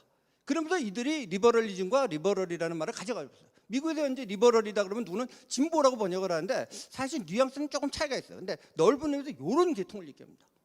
그래서 이 사람들은 어떤 태도를 갖냐면 경제 문제에 있어서는 국가가 주도해 주길 바라고 사회 도덕 문제에 있어서는 완전한 자유를 주장하는 쪽으로 갑니다. 지금 미국 민주당의 주요 중심을 이루고 있는 세력 중에 하나입니다. 여기서 이제 개념을 좀 잡기 위해서는 리버테리아니즘이라고 들어보신 분도 있고 심지어는 못 들어보신 분도 있고 그래서 한다는데 리버테리아니즘이란 거 또 굉장히 다양합니다만은 한국에서 흔히 나는 자유주의적 지식인이다. 특히 경제학자들이 그런 분들 많죠. 경제학을 하신 분들이 자기가 자유주의적 지식인이다 했을 경우에 영어로 굳이 쓰자면은 리버테리안일 가능성이 높습니다. 다 그런 건 아니에요. 이런 분들이 뭐를 하냐면은 이러한 적극적 자유주의를 주장하는 사람들이 결국은 사회주의화된다. 그게 아니라 18세기 이후에 있던 고전적 리버럴리즘의 자기네들의 정통적 후예자라고 믿어요. 그래서 굉장히 자유주의를 강조하죠. 이분들은 굉장히 전 긍정적으로 봐요. 근데 이분들의 한계로만 하나만 꼬집고 나면요. 제가 페이지 25페이지에 써놨는데요. 전자라는 건 현대 리버럴리즘, 적극적 자유주의자들이라고 하는 사람들은 자유는 추구하나 책임을 방기하고 책임을 국가에 돌림으로써 사회주의 경향으로 간다. 근데 이게 굉장히 요즘에 한국에서 인기 있어요. 제가 많이 예를 든 게 육아 문제예요. 육아 어렵죠. 뭐 너 키워봤어? 뭐 그래도 할 말 없습니다. 뭐 제가 뭐 꼭 똥인지 된장인지 꼭 다 먹어봐야지 구별하는 거 아닙니다. 어렵다는 거는 압니다. 근데 그래서 국가 보고 길러달라 그래. 근데 차분하게 생각해 봅시다. 자기도 애를 기르는 게 힘들다고 하면서 국가가 뭔데 자기보다 그 애를 더 잘 길러줘? 그럴 수 있다고 생각해요? 그러니까 뭐 이런 얘기하면 육아가 어렵다고 막 소리 어려운 거 인정해. 근데 해결 방법이 뭐냐 이거야. 해결 방법이 국가한테 맡기는 거야? 그 질문하는 거예요. 근데 적극적 자유주의자는 자꾸 그 소리 들어요. 국가가 다 그러니까 국가가 이제 점점 신이 돼가는 겁니다. 그다음 후자 리버테리안은 뭐냐면요. 이들은 굉장히 저는 존경하는 분들도 많아요. 제 개인적으로. 근데 인간의 신, 크라임이 아니라 신입니다. 원죄의 문제를 제대로 파악하시면서 어떤 모던맨의 정신적, 영적 딜레마를 이해하지 못하고 있는 경우도 있어요. 보통 이 리버테리안들을 보면요, 좀 잘난 분들입니다. 죄송합니다만은 대부분이 공부 많이 하신 분이고, 대부분이 경제학 박사일 가능성이 높고, 경제적으로 좋아요. 그러니까 이런 분들은 굉장히 또 어느 정도 도덕심도 있고 그러니까 굉장히 자주적으로 사세요. 근데 세상이 다 그렇습니까? 그 박스 누가 잘 쳐놨네요. 이 모던맨의 문제인데, 혹은 요즘에서 모던맨이 포스트 모던맨이라고 하는데요. 자유를 지나치게 강조하다 보니까 어떤 문제가 되면 갓, 신, 자연, 가족, 전통부터 해방을 주장해요. 그러더니만 자유를 상실해버려요. 자, 얘기해 볼게요. 이해 안 되면 조금 요건 중요한 문제가 있게요. 내가 하고 싶은 대로 한다 그래요. 내가 하고 싶은 데이기 때문에 나는 신을 버리고 나와서 뭐 마약한다고 칩시다. 정확하게 이론적으로 하면 우리나라에서 리버테리안 분들한테 죄송한 말이지만 미국식 정통 리버테리안으로 가면요 마약도 자유 줘야 됩니다. 남한테 해만 안 끼치면. 남한테 해만 안 끼치면 뭐 내가 마약하든 뭐가 잘못이야. 그리고 여기서 충격받으신 분들도 덜어 있을 수 있는데 1960년대 미국에서 한 주류 정치 세력 완전 주류 아니지만 약간 뭐 그래도 세력 있는 세력에서는 수돗물에다가 LST를 타자 모든 사람이 행복해질 거다 이따구 소리도 나오던 시절이에요. 있었어요. 자, 내가 원해서 마약하는데 그러면 이 사람이 자유로운 인간입니까? 이런 말 있죠. 맨 처음에 내가 술을 마시는데 조금 가다가는 술이 나를 마시고 그 다음에 술이 술을 마신다 그러죠. 술이 술을 마시는 단계, 내가 술을 마시는 겁니까? 아까 거듭 말씀드리지만 니체가 말한 그런 초인, 신적인 존재가 된다면 모를까 자기를 어디까지 통제할 수 있는 거죠? 그랬을 때 자기가 마약을 하는 것이 진짜 자기가 합리적인 판단 속에서 옳아가 좋다고 해서 마약을 할까요? 거꾸로요. 욕망과 마약의 노예가 되어 있는 상태입니다. 그렇게 자유를 주장하지만 결국 자유를 상실하고 자신의 욕망이, 말초적인 욕망의 노예가 되는 거예요. 섹스의 문제도 그래요. 뭐 제가 뭐 어느 정도까지 뭐 섹스의 자유 뭐 이런 얘기하지 않겠습니다. 저는 어떻게 보면 굉장히 좀 리버럴한 경향이 있습니다. 아까 말한 주의가 아니라. 근데 모든 사회 관습과 신호로부터 해방되면서 자기가 해방을 외치죠. 자유로워져요. 거기에 노예가 됩니다. 특히 여성 해방. 뭐 여성 해방 저는 찬동하는 부분도 조금 있습니다. 사실 옛날에 좀 힘들었죠. 요즘도 그렇고 특히 아까 개인이라는 문제 있었을 때 여성분들이 개인이 된 거는 아주 한국에 최근입니다. 옛날에 솔직히 말해서 제가 친한 친구가 있는데도 심지어 어렸을 때부터 같이 친구였고 결혼식도 가는데 이 여성분 이름이 뭐지? 이름이 생각 안 날 때가 있어요. 왜냐면 누구누구 와이프였다가 누구누구 엄마야. 개인이 아니야. 그런데 어떤 문제가 있냐? 뉴욕에서 연봉 한 뭐 30만 달러 받으면서 잘 나가는 여자가 나는 자유롭다. 내 인생 내 맘대로 하겠다. 난 그래도 그 자유롭게 잘 살 거라고 생각 안 해요. 솔직히 말해서. 이제 그 얘기는 논쟁하지 싫으니까 길게 했는데 혹시 몰라요. 그냥 평범하게 레스토랑에서 이렇게 서비스하면서 사는 여자가 난 가족도 필요 없고 신도 필요 없고 혼자 살겠다. 뭐 영적인 얘기일 때는 물질적으로도 행복하게 살까요? 좀 심하게 표현을 하면요, 이런 표현도 있어요. 이 자유주의 리버럴, 여기서 말하는 이제 자유주의가 아까 미국식 날라리 자유주의인데 리버럴 남자들이 그 여자들과 섹스하기 위해서 만드는 이론이다라고 한 주장까지도 있어요. 자유롭게. 잠깐 각설하고 제가 이건 논쟁하지 않겠습니다. 그러면서 결국은 그러한 자유롭다고 튀어나간 사람들이 모든 억압부터 해방됐다고 하는데 자기 존재를 자아를 상실하면 어떻게 되면 고독한 개인이 되어버립니다. 그리고 고독한 개인은 누구랑 맞붙었지만 중간에 있던 가족과 교회와 공동체가 무너지면 국가와 마주치게 됩니다. 그러면 국가에서 통제받는 원자화된 전체주의의 한 토양으로 변해버립니다. 사실 나치즘 그래서 성공합니다. 각설하고. 그럼 보수주의는 뭐에 나오냐? 그래서 이건 있어요. 나는 그래서 리버테리아니즘도 싫고 미국 현대 리버럴도 싫고 나는 18세기 원래 고전적 클래시컬 리버럴이다. 뭐 오케이, 뭐 이건 굉장히 학적인 얘기예요. 그랬을 때 그러면 이제 보수주의로 들을게요. 토대는 그냥 17세기, 18세기 영국에서 자유주의에서 시작을 하는데 자유주의가 한쪽은 이렇게 가고 이렇게 갔잖아요. 보수주의는 뭐냐? 프랑스 혁명이 나는 거예요. 한국 사람들은 또 일제 교육받고 그러면서 프랑스 혁명이 무조건 다 좋은 거라고 배워요. 막 그거 얘기하려면 그거 자체가 굉장히 길게 않겠는데 딱 한 얘기만 할게요. 그래서 프랑스 혁명에 가고 프랑스 사람들이 좋아졌어요? 당장?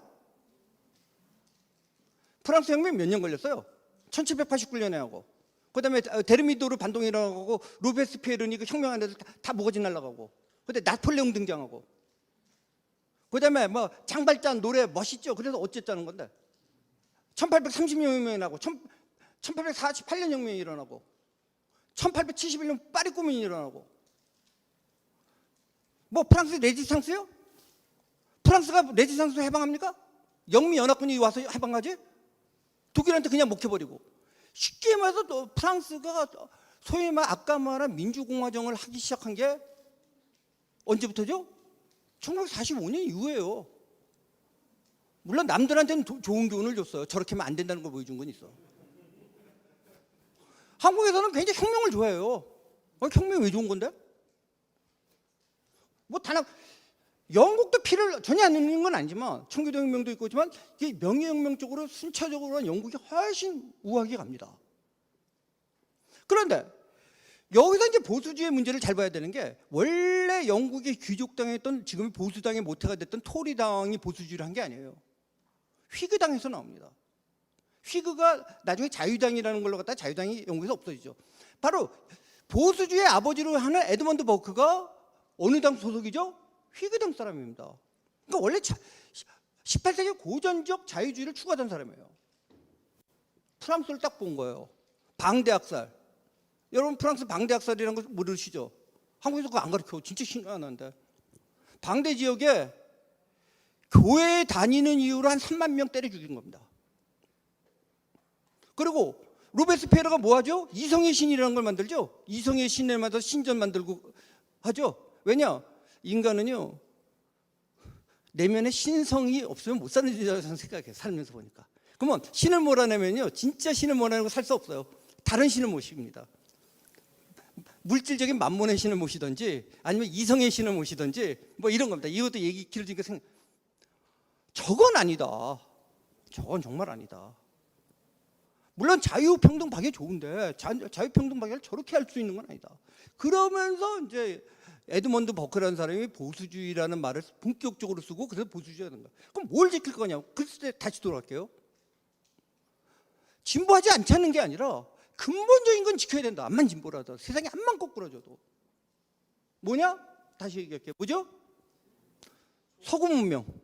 서구 문명이라는 건 초월적인 신의 존재를 인정한 기독교 문명을 얘기해요. 그 다음에 두 번째, 인간의 존엄하고 인간은 자유로운 존재라는 거. 어떤 국가라는 이런 거에 의해서 뭐 이렇게 유토피아를 건설할 수 있는 그 하나의 부속품이 아니라는 거. 이건 지켜야 된다.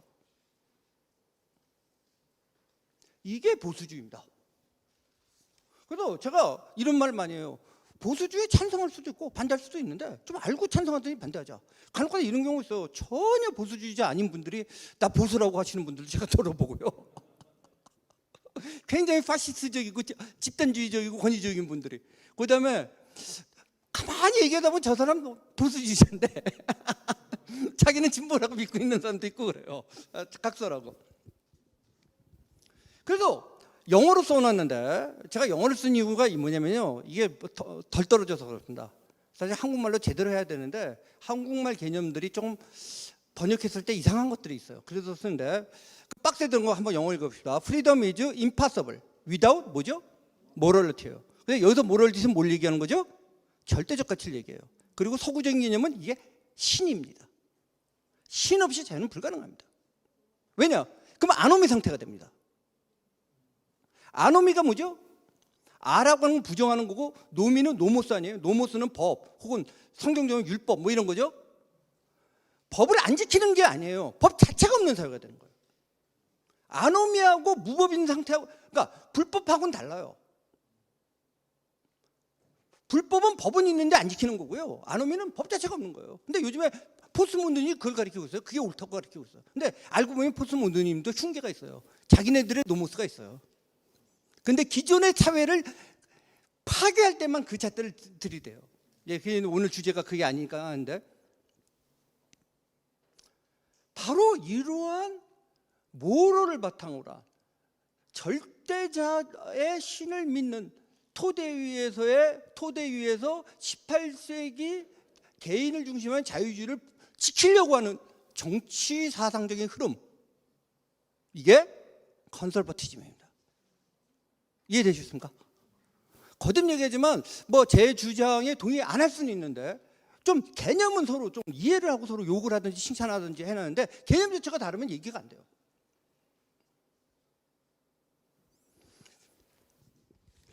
그래서 다시 이제 가면요. 무엇을 컨설버티브하냐? 그래서 이건 미국으로 넘어가겠습니다. 쭉 튀고 그래도 이제 모델하는 뭐 미국이 가장 이상적인 건 아니지만 아니요. 현실적으로는 현실적인 조건에서 문제가 많지만 그래도 제일 나은 게 미국 모델을 생각을 해요. 현실에서는. 잠깐. 미국에서 컨설버티즘이 어떻게 발달하느냐?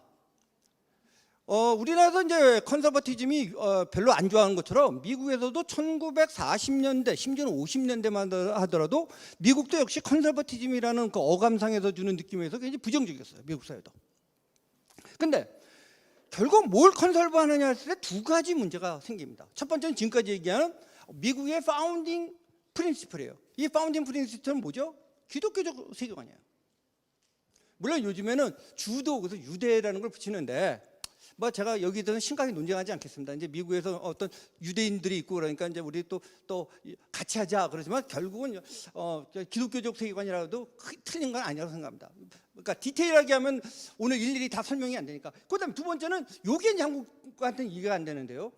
프랭클린 루즈벨트 집권 이후에 미국의 작용에 대한 반발이 됩니다. 우리나라는 대충 어렸을 때 루즈벨트 뉴딜에 대해서 굉장히 긍정적으로 배운 경향들이 많기 때문에 이게 이해가 안 될지 모르는데요. 약간 설명을 해보겠습니다. 자, 소위 말하는 The Age of Progress, 진보의 시대가 언제냐면 19세기 말에서 20세기 초반입니다. 자, 어떤 생각이냐? 진보의 시대. 그럼 진보가 뭐냐? 진보라는 것은 이거예요. 진보. 여기서 진보주의라는 것은 절대적인 가치는 없고 결국 인간한테 이로운 것이 계속해갖고 하는 거고, 두 번째 어떻게 갈라지냐? 다시 설명합니다. 진보는 인간이 굉장히 선하거나 혹은 선하게 될 수 있기 때문에 인간의 이성과 감정을 통해서 무한적으로 신과 같은 존재로 나갈 수 있다는 믿음이에요. 그래서 진보에서 굉장히 강조하는 프로메테우스 같은 인물이에요. 막스도 제일 중요한 게 프로메테우스죠. 근데 기독교적인 사상으로 볼 때 프로메테우스는 뭐죠? 신한테 감히 도전한 거예요. 계속 성경에서 보면 아담과 하와부터 시작해서 바벨탑 보면 결국 인간이 신한테 도전한 게 계속 범죄예요. 근데 거꾸로 진보의 세계는 뭐냐면요. 진보주의의 세계는, 여기서 제가 진보라고 하자면 진보주의를 얘기하는 거예요. 신으로부터 내 도전해서 신을 이겨나가는 싸움이에요. 그럼 근데 이게 왜 19세기 말에 번창하냐? 과학이 발달한 거예요. 과학의 힘으로 굉장히 이상적인 세상을 만들 수 있다고. 이게 완전히 무너졌다가 요즘에 다시 살아나오죠. 여러분 안 읽어보셨을 가능성이 또 높은데, 유발 하라리가 쓴 인간신 이런 게 우리나라에서 지금 대유행을 하고 있는데, 그거 무시무시한 소리입니다. 이 당시에 이 진보주의 사상을 그대로 요즘에 다시 하는 건데, 자연과학 발달하고 유전공학 발달하고 그러니까 인간이 신이 될 수 있는데 뭘 인간이 영생을 얻을 수 있다 그래요. 종교의 마지막 영역이 뭐냐면 인간이 죽음의 문제인데, 죽음의 문제도 해결하겠다는 거 아니에요. 자연과학 유전자공학으로. 잠깐 이게 옳고 그름을 떠나서 일단 이 생각이 가득 차 있는 거. 그다음에 두 번째, 그러면 첫 번째 어떻게 되냐면 문제를 해결을 어떻게 할 거냐 할 이쪽은 인간이 해결할 수 있다고 보고 이쪽은 인간이 해결할 수 없다고 보는 거예요. 만약 해결된다면 어떻게 해결할 수 있는 거죠? 하나님을 통해서 해결되는 거예요. 그러면 인간이 하는 건 이 주어진 쪽에서 조금 좋은 세상, 악이 너무 팽창하지 않는 거를 하는 거지 여기서 유토피아를 건설할 수 없다는 믿음을 가져요. 근데 그러면 또 어떻게 할 거냐라는 건데, 그러면 이 진보주의에서 그러면 그 19세기 말에 20세기에 풍부했던 진보주의의 핵심은 뭐냐면 뭐가 핵심은 국가입니다. 국가를 통해서 문제를 해결할 수 있다고 본 거예요. 기독교 사회주의 얘기하시는 분들이 있고 제가 신학은 잘 모릅니다만은, 근데 그런 분들한테 할 때는 딱 두 가지만 말씀드려요. 하나, 오케이, 그렇게 사회주의 하고 싶으면 하세요. 절대 안 말립니다. 사회주의, 국가주의에서는 획일적으로 다 해야지만 이 사회에서는 하고 싶으면 합니다. 그리고 그 중에 인격적으로 훌륭하신 분들도 있어요. 근데 본인은 왜 강남 아파트에 사시고 중형차 몰고 다니면서 사회주의를 입에 달고 다니지? 본인부터 다 내놔요. 내놓고 사회주의를 하세요 그냥. 나 그렇게 실험한 제 친구들도 있어요. 실패하고 돌아왔지만 가족도 없애고 산 몇 가구 같이 들어서 가족도 없애고 산 놈들이 있어. 그러다가 결국은 싸우고 나오더라고. 그래서 자기네들이 덜 떨어졌다고 반성하는데, 저는 덜 떨어진 게 아니라 그게 인간의 본질이다라고 저는 생각을 해요. 잠깐 각설하고. 근데 두 번째, 소위 말해서 그래도 또 조금 약간 합리적이고 그래도 좀 유연한 분들이 저 복지국가 얘기들 해요. 오늘 주제가 그거 아니까 그냥 문제만 던질게요. 그런데 왜 복지국가가 하는 나라들은 전부 교회가 망했죠? 그럼 자꾸 기독교 사회주의인데 기독교는 그냥 허울이고 사회주의 아닙니까? 얘기를 못해요. 그게 바로, 그러니까 사실 유스풀 이디오트가 된 거예요. 유스풀 이디오트. 진짜 중심이 웃기는 거라고 찾으시. 그냥 기독교 정면 공격 못하니까 측면 공격하는 용이라고. 그 당시에 이제 사회주의적인 경향성이 세 가지로 나타납니다. 20세기 초반에. 하나가 노골적인 볼셰비즘이에요. 그거 뭐 길게 설명 안 하겠습니다. 그래서 우리 반공주의 교육들 많이 받았고 하니까. 두 번째가 이제 나치즘이에요. 여러분들 나치즘의 뜻이 뭡니까? 국가 혹은 민족 사회주의죠.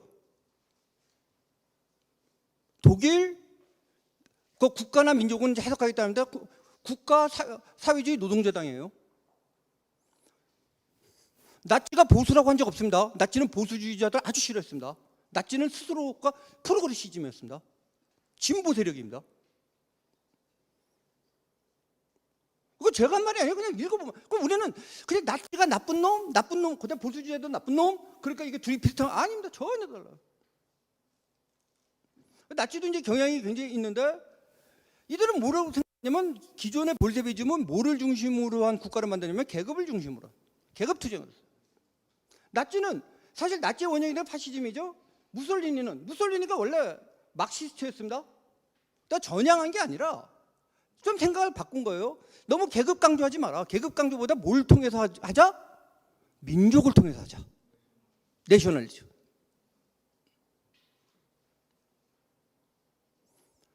그 다음에 나중에 국유화를 좀 덜 하는데 국유화할 필요가 없다. 아니 이거 볼셰비키들 보니까 지네들 국유해갖고 경영할 줄도 모르는 놈들이 경영하다가 다 망해버렸다.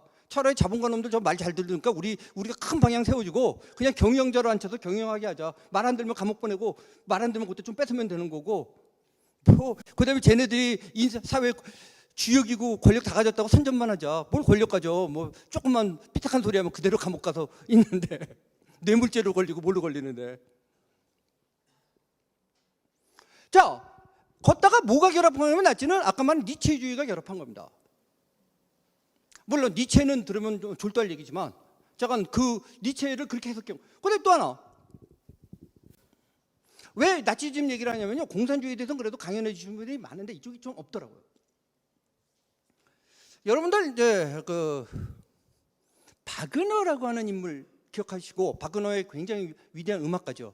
근데 바그너가 음악가이기로 유명하지만 원래는 정치 철학자적인 사람이었습니다. 그리고 당시에는 그걸로 더 유명했어요.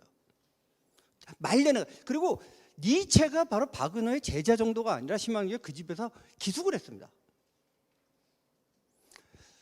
요즘에 한국 사회에서 이런 소리를 하면은 당연하게 생각하고 이해 못하지만 바그너의 제가 음악성을 갖다 감히 비판할 제가 그 정도 음악적인 지식은 없습니다만 사회과학적으로 한마디만 쓰면 여러분은 니벨룽겐의 반지라고 하는 오페라 아시는지 몰라주겠지만요. 뭐 그게 뭐 어때서 요즘 현대인 눈으로 문제가 없죠. 자, 그 당시 유럽인 눈으로 봅시다. 어떤 일이죠? 아 이거 갖고 충격을 안 받으시네. 그 당시에 유럽적인 질서는 뭐죠? 일신론적인 질서입니다. 어쨌든 사회적으로. 니벨룽겐의 반지 보면 뭐가 나오죠? 온갖 잡신들이 다 나타납니다. 요종들이 나타나고. 일신론 체계를 공격하는 겁니다. 그 다음에 이게 제 해석이 아니라 바로 바그너 자체가 글을 남깁니다. 그리고 뭘 하냐면 기존의 막시즘이 이런 한계가 뭐냐면 너무 이성을 강조했다. 대중은 이성이 아니라 패션으로 움직인다. 남 목사님이 계셔서 이거 오해하고 듣지 마세요. 그러니까 성경 열심히 공부한다고 뭐 감동받는 게 아니라 아름다운 성가를 들으면 더 영적 감정도 있고 음악의 세계가 인간의 언어가 아닌 다른 세계로 있겠다. 그래서 나는 그 음악으로 너를 설명하겠다. 패션이 더 중요하다. 그 패션의 중심은 계급의식보다 민족의식이고 요즘에 그림 형제 동화책들 많이 모이키는데 그림 형제가 왜 나오냐? 이런 운동의 이름에 나옵니다. 물론 그들이 나치즘을 만든 건 아니에요. 그 원조 뿌리 사상적인 근거를 만들어준 거예요. 그러니까 기존의 그 해석하기는 중세적, 해석하기는 카톨릭적, 해석하기는 기독교적 그 이론론적인 세계에다가 파열구를 낸 거예요. 자, 영국은 경험주의로 갑니다. 경험주의에서 굉장히 과학적이고 합리적이고 그러면서 아까 말한 그런 자유주의가 프랑스는 뭘로 가죠? 극단적인 합리주의로 가요.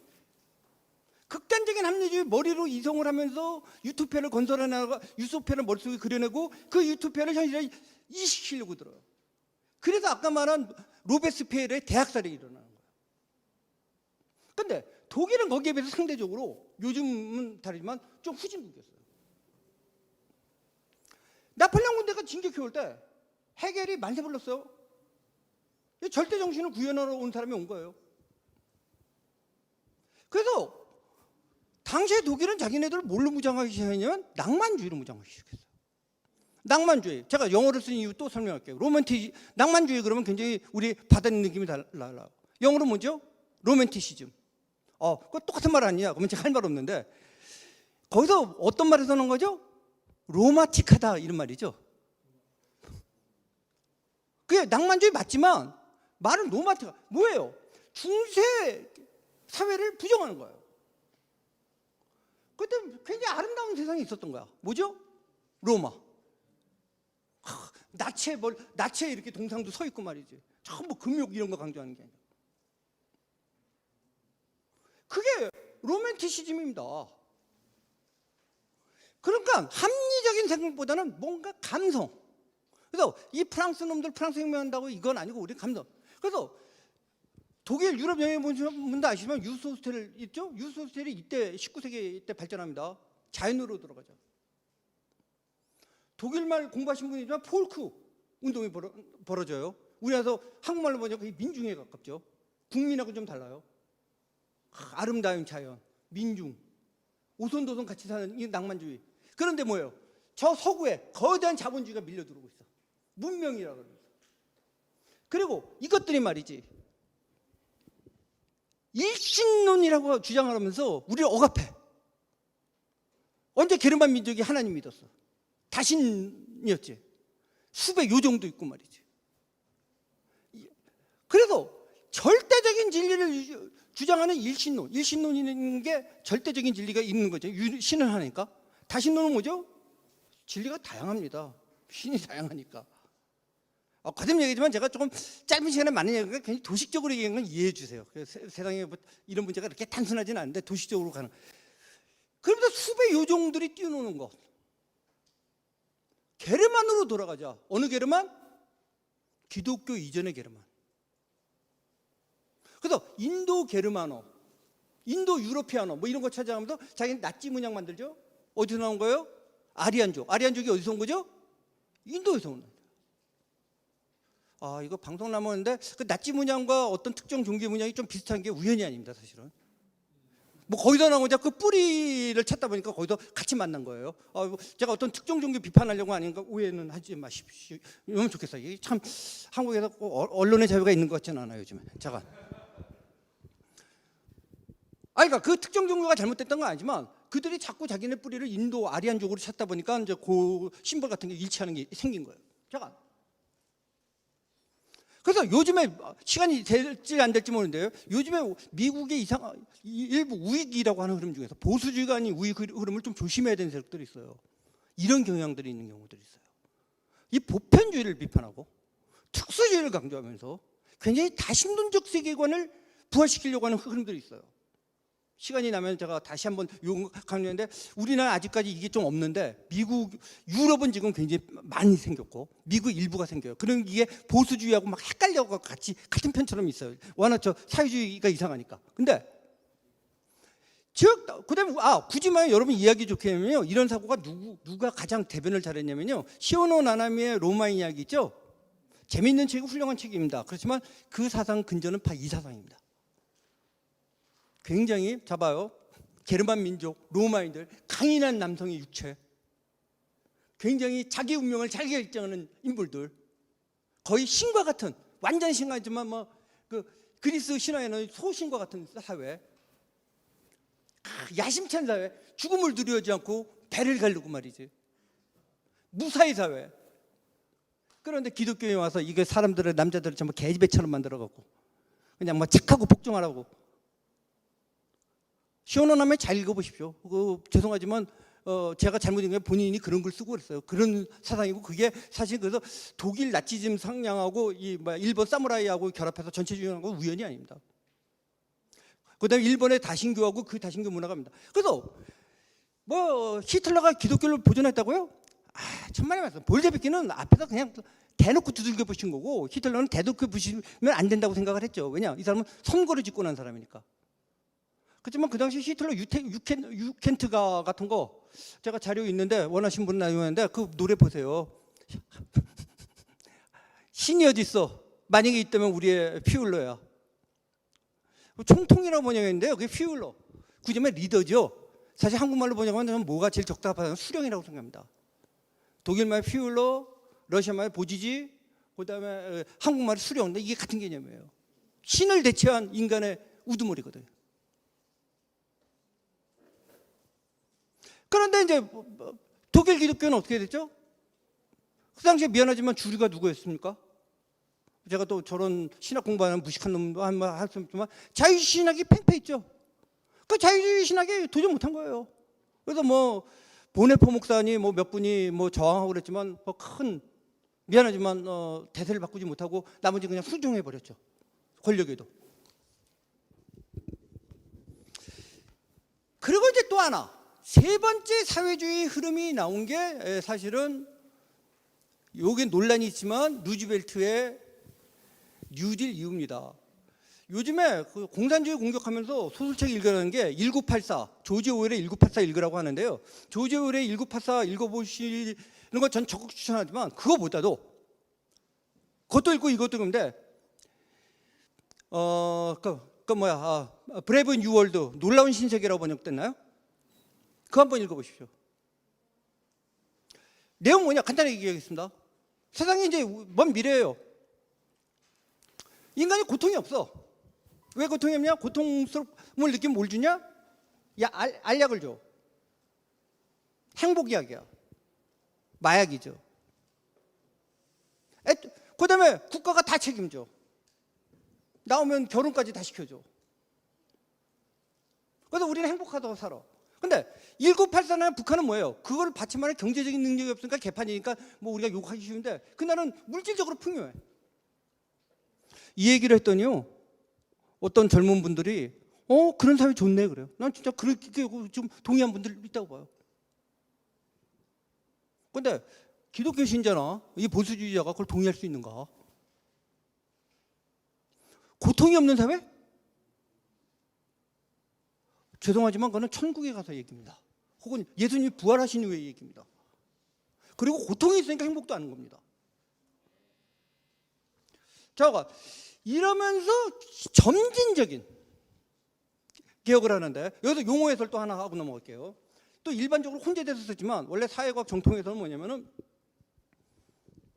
공산주의라고 하는 것은 그야말로 이제 볼셰비즘. 레닌이 혁명할 때 자기네가 공산당이라고 안 했습니다. 자기네 당 이름이 사회민주당이었습니다.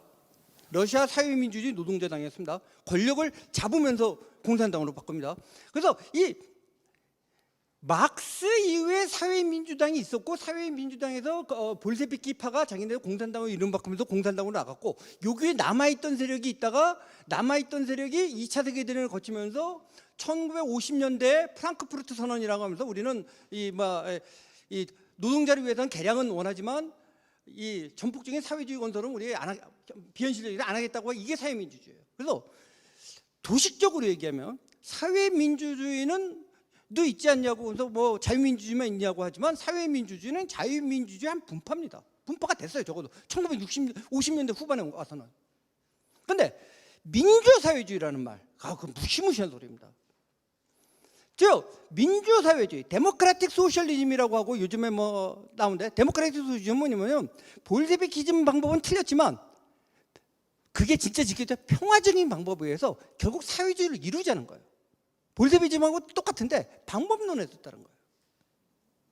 그래서 이거는 이런 말하면 뭐 저법도 편협하다고 난리 주기 운동하지만 민주사회주의는요 자본주의 시장경제 자유민주주의가 용납할 수 없는 체제인 겁니다.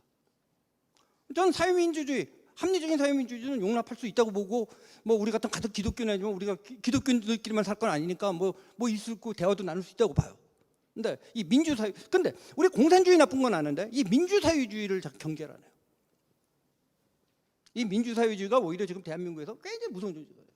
이름을 뭐라고 붙이든지 간에. 최종 목표는 똑같아요, 공산주의랑. 자, 그럼 다음 페이지로 넘어가겠습니다. 시간이 얼마나 있는 거죠? 저한테? 5분이요? 그러면 제가 정리하면요. 나중에 이걸 보시고요.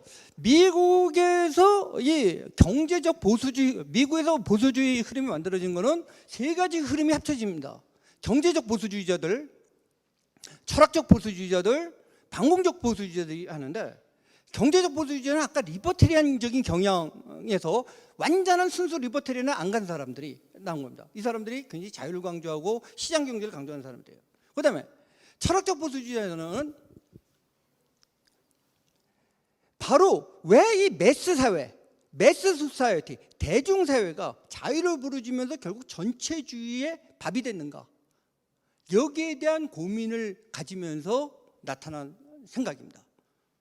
제가 이 얘기 많이 하면은 당황해하는데, 우리나라 그 좀비 영화들 많이 나오는데 사실 좀비를 유행시킨 게 1960년대 이 철학적 보수주의자들입니다.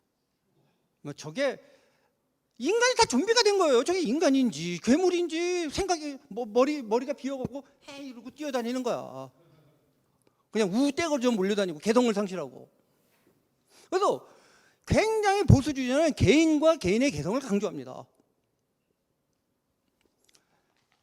그다음에 이제 반공적 보수주의, 뭐 이것도 내용이 사실 그렇게 만만한 내용은 아니에요. 근데 소련의 국가주의적 팽창 속에서 여기에 저항하는 반공주의 흐름이 있고, 이 세 가지를 합쳐갖고 미국의 현대 보수주의가 만들어집니다.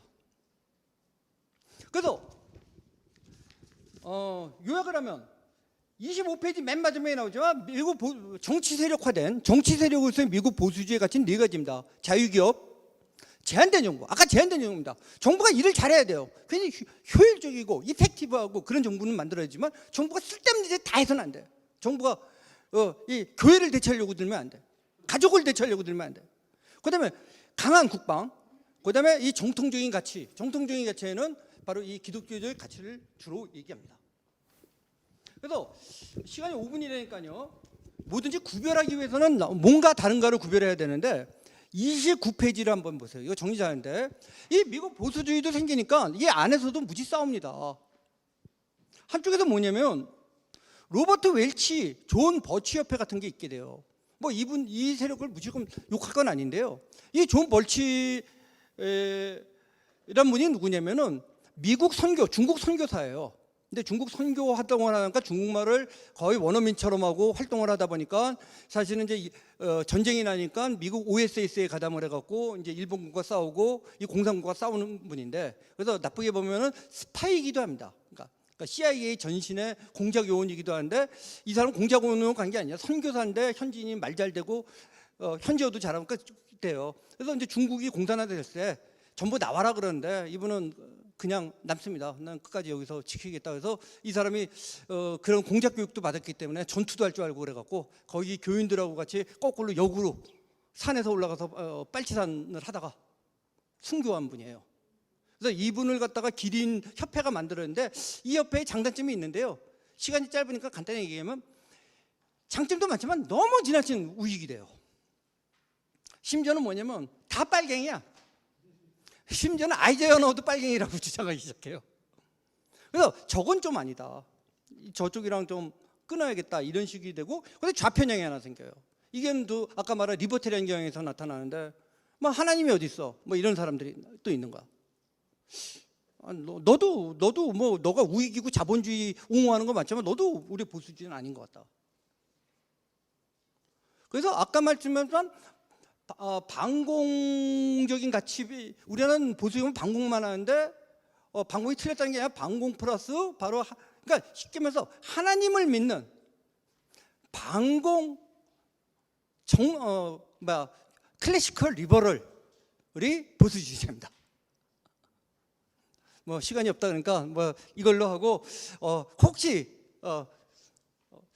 제 강의가 재밌었거나 조금 더 한다면요, 누가 이런 소리 많이 하면 맨날 책 안 쓰시냐고. 저 책 쓰는 거 있습니다. 안 팔려서 그렇지. 그래서 그 책에 내용 많이 나오거든요. 그래서 그 유령과의 투쟁 건데, 유령과의 역사 투쟁입니다. 유령과의 역사 투쟁하고, 그다음에 보수주의 여행이라는 책 참고하실 수 있고, 그다음에 제가 요즘에 보수주의 학교라는 거에서 강의를 하는데, 여기서 뭐 거의 들으신 분도 좀 몇 분 보이시네요. 근데 시간 되시고 혹시 이쪽에 관심 많으시면 그때 좀 같이 오셔서도 좋습니다. 사실 이거 어쨌든 간에 어디부터 얘기해야 될지 모르는 경우라 거기서 사실 지금 12주 동안 해야 될 거를 갖다가 지금 1시간 반 정도에 지금 남짓한 거거든요. 그래서 그리고 뭐 개인적으로는 왜 이런 공부를 하게 됐고 왜 이렇게 생각했는데 그것도 나름대로 좋아하시는 분들이 있는데 오늘 주제는 좀 아니었던 것 같고 그렇습니다. 시간 됐던 거죠? 네. 뒤에 책 소개가 되어 있습니다. 네. 예, 책 많이 구입하셔서 꼭 공부하시면 좋겠습니다. 잘 안 팔리니까 서점엔 잘 없고요. 근데 인터넷 서점은 있어요. 그러니까 교보라든지 뭐 알라딘이라든지 그 뭐죠 또 예스24 이런 데 가면 뭐 요즘 좋아졌더라고요. 아침에 주문하면 그날 저녁이 똑같아지대. 맞습니다. 자, 우리 크게 박수로 다시 한번. 자, 내려가지 마시고 질의문답입니다. 저희가 이제 한 1시간 남짓 강의하고 한 10여 분, 20분 질의문답 하고요. 그다음에 이어서 그룹별 토의를 진행할 예정입니다. 유튜브로 계속 나가니까 위에서 예.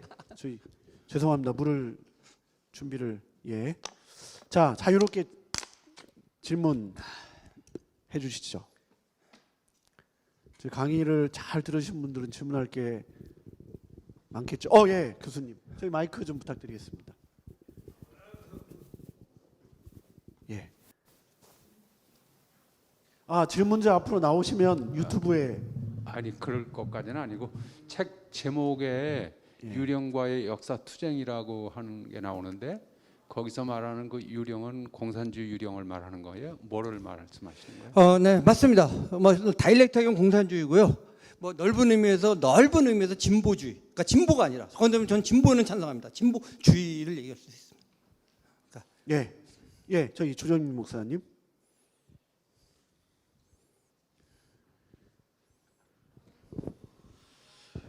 우리 황 의원님을 뵐 때마다 시대 속에서 진리를 찾아 몸부림쳤던 생애와 삶을 이렇게 보게 될 때 참 마음이 가고 존경스러운 그런 생각이 들어갑니다.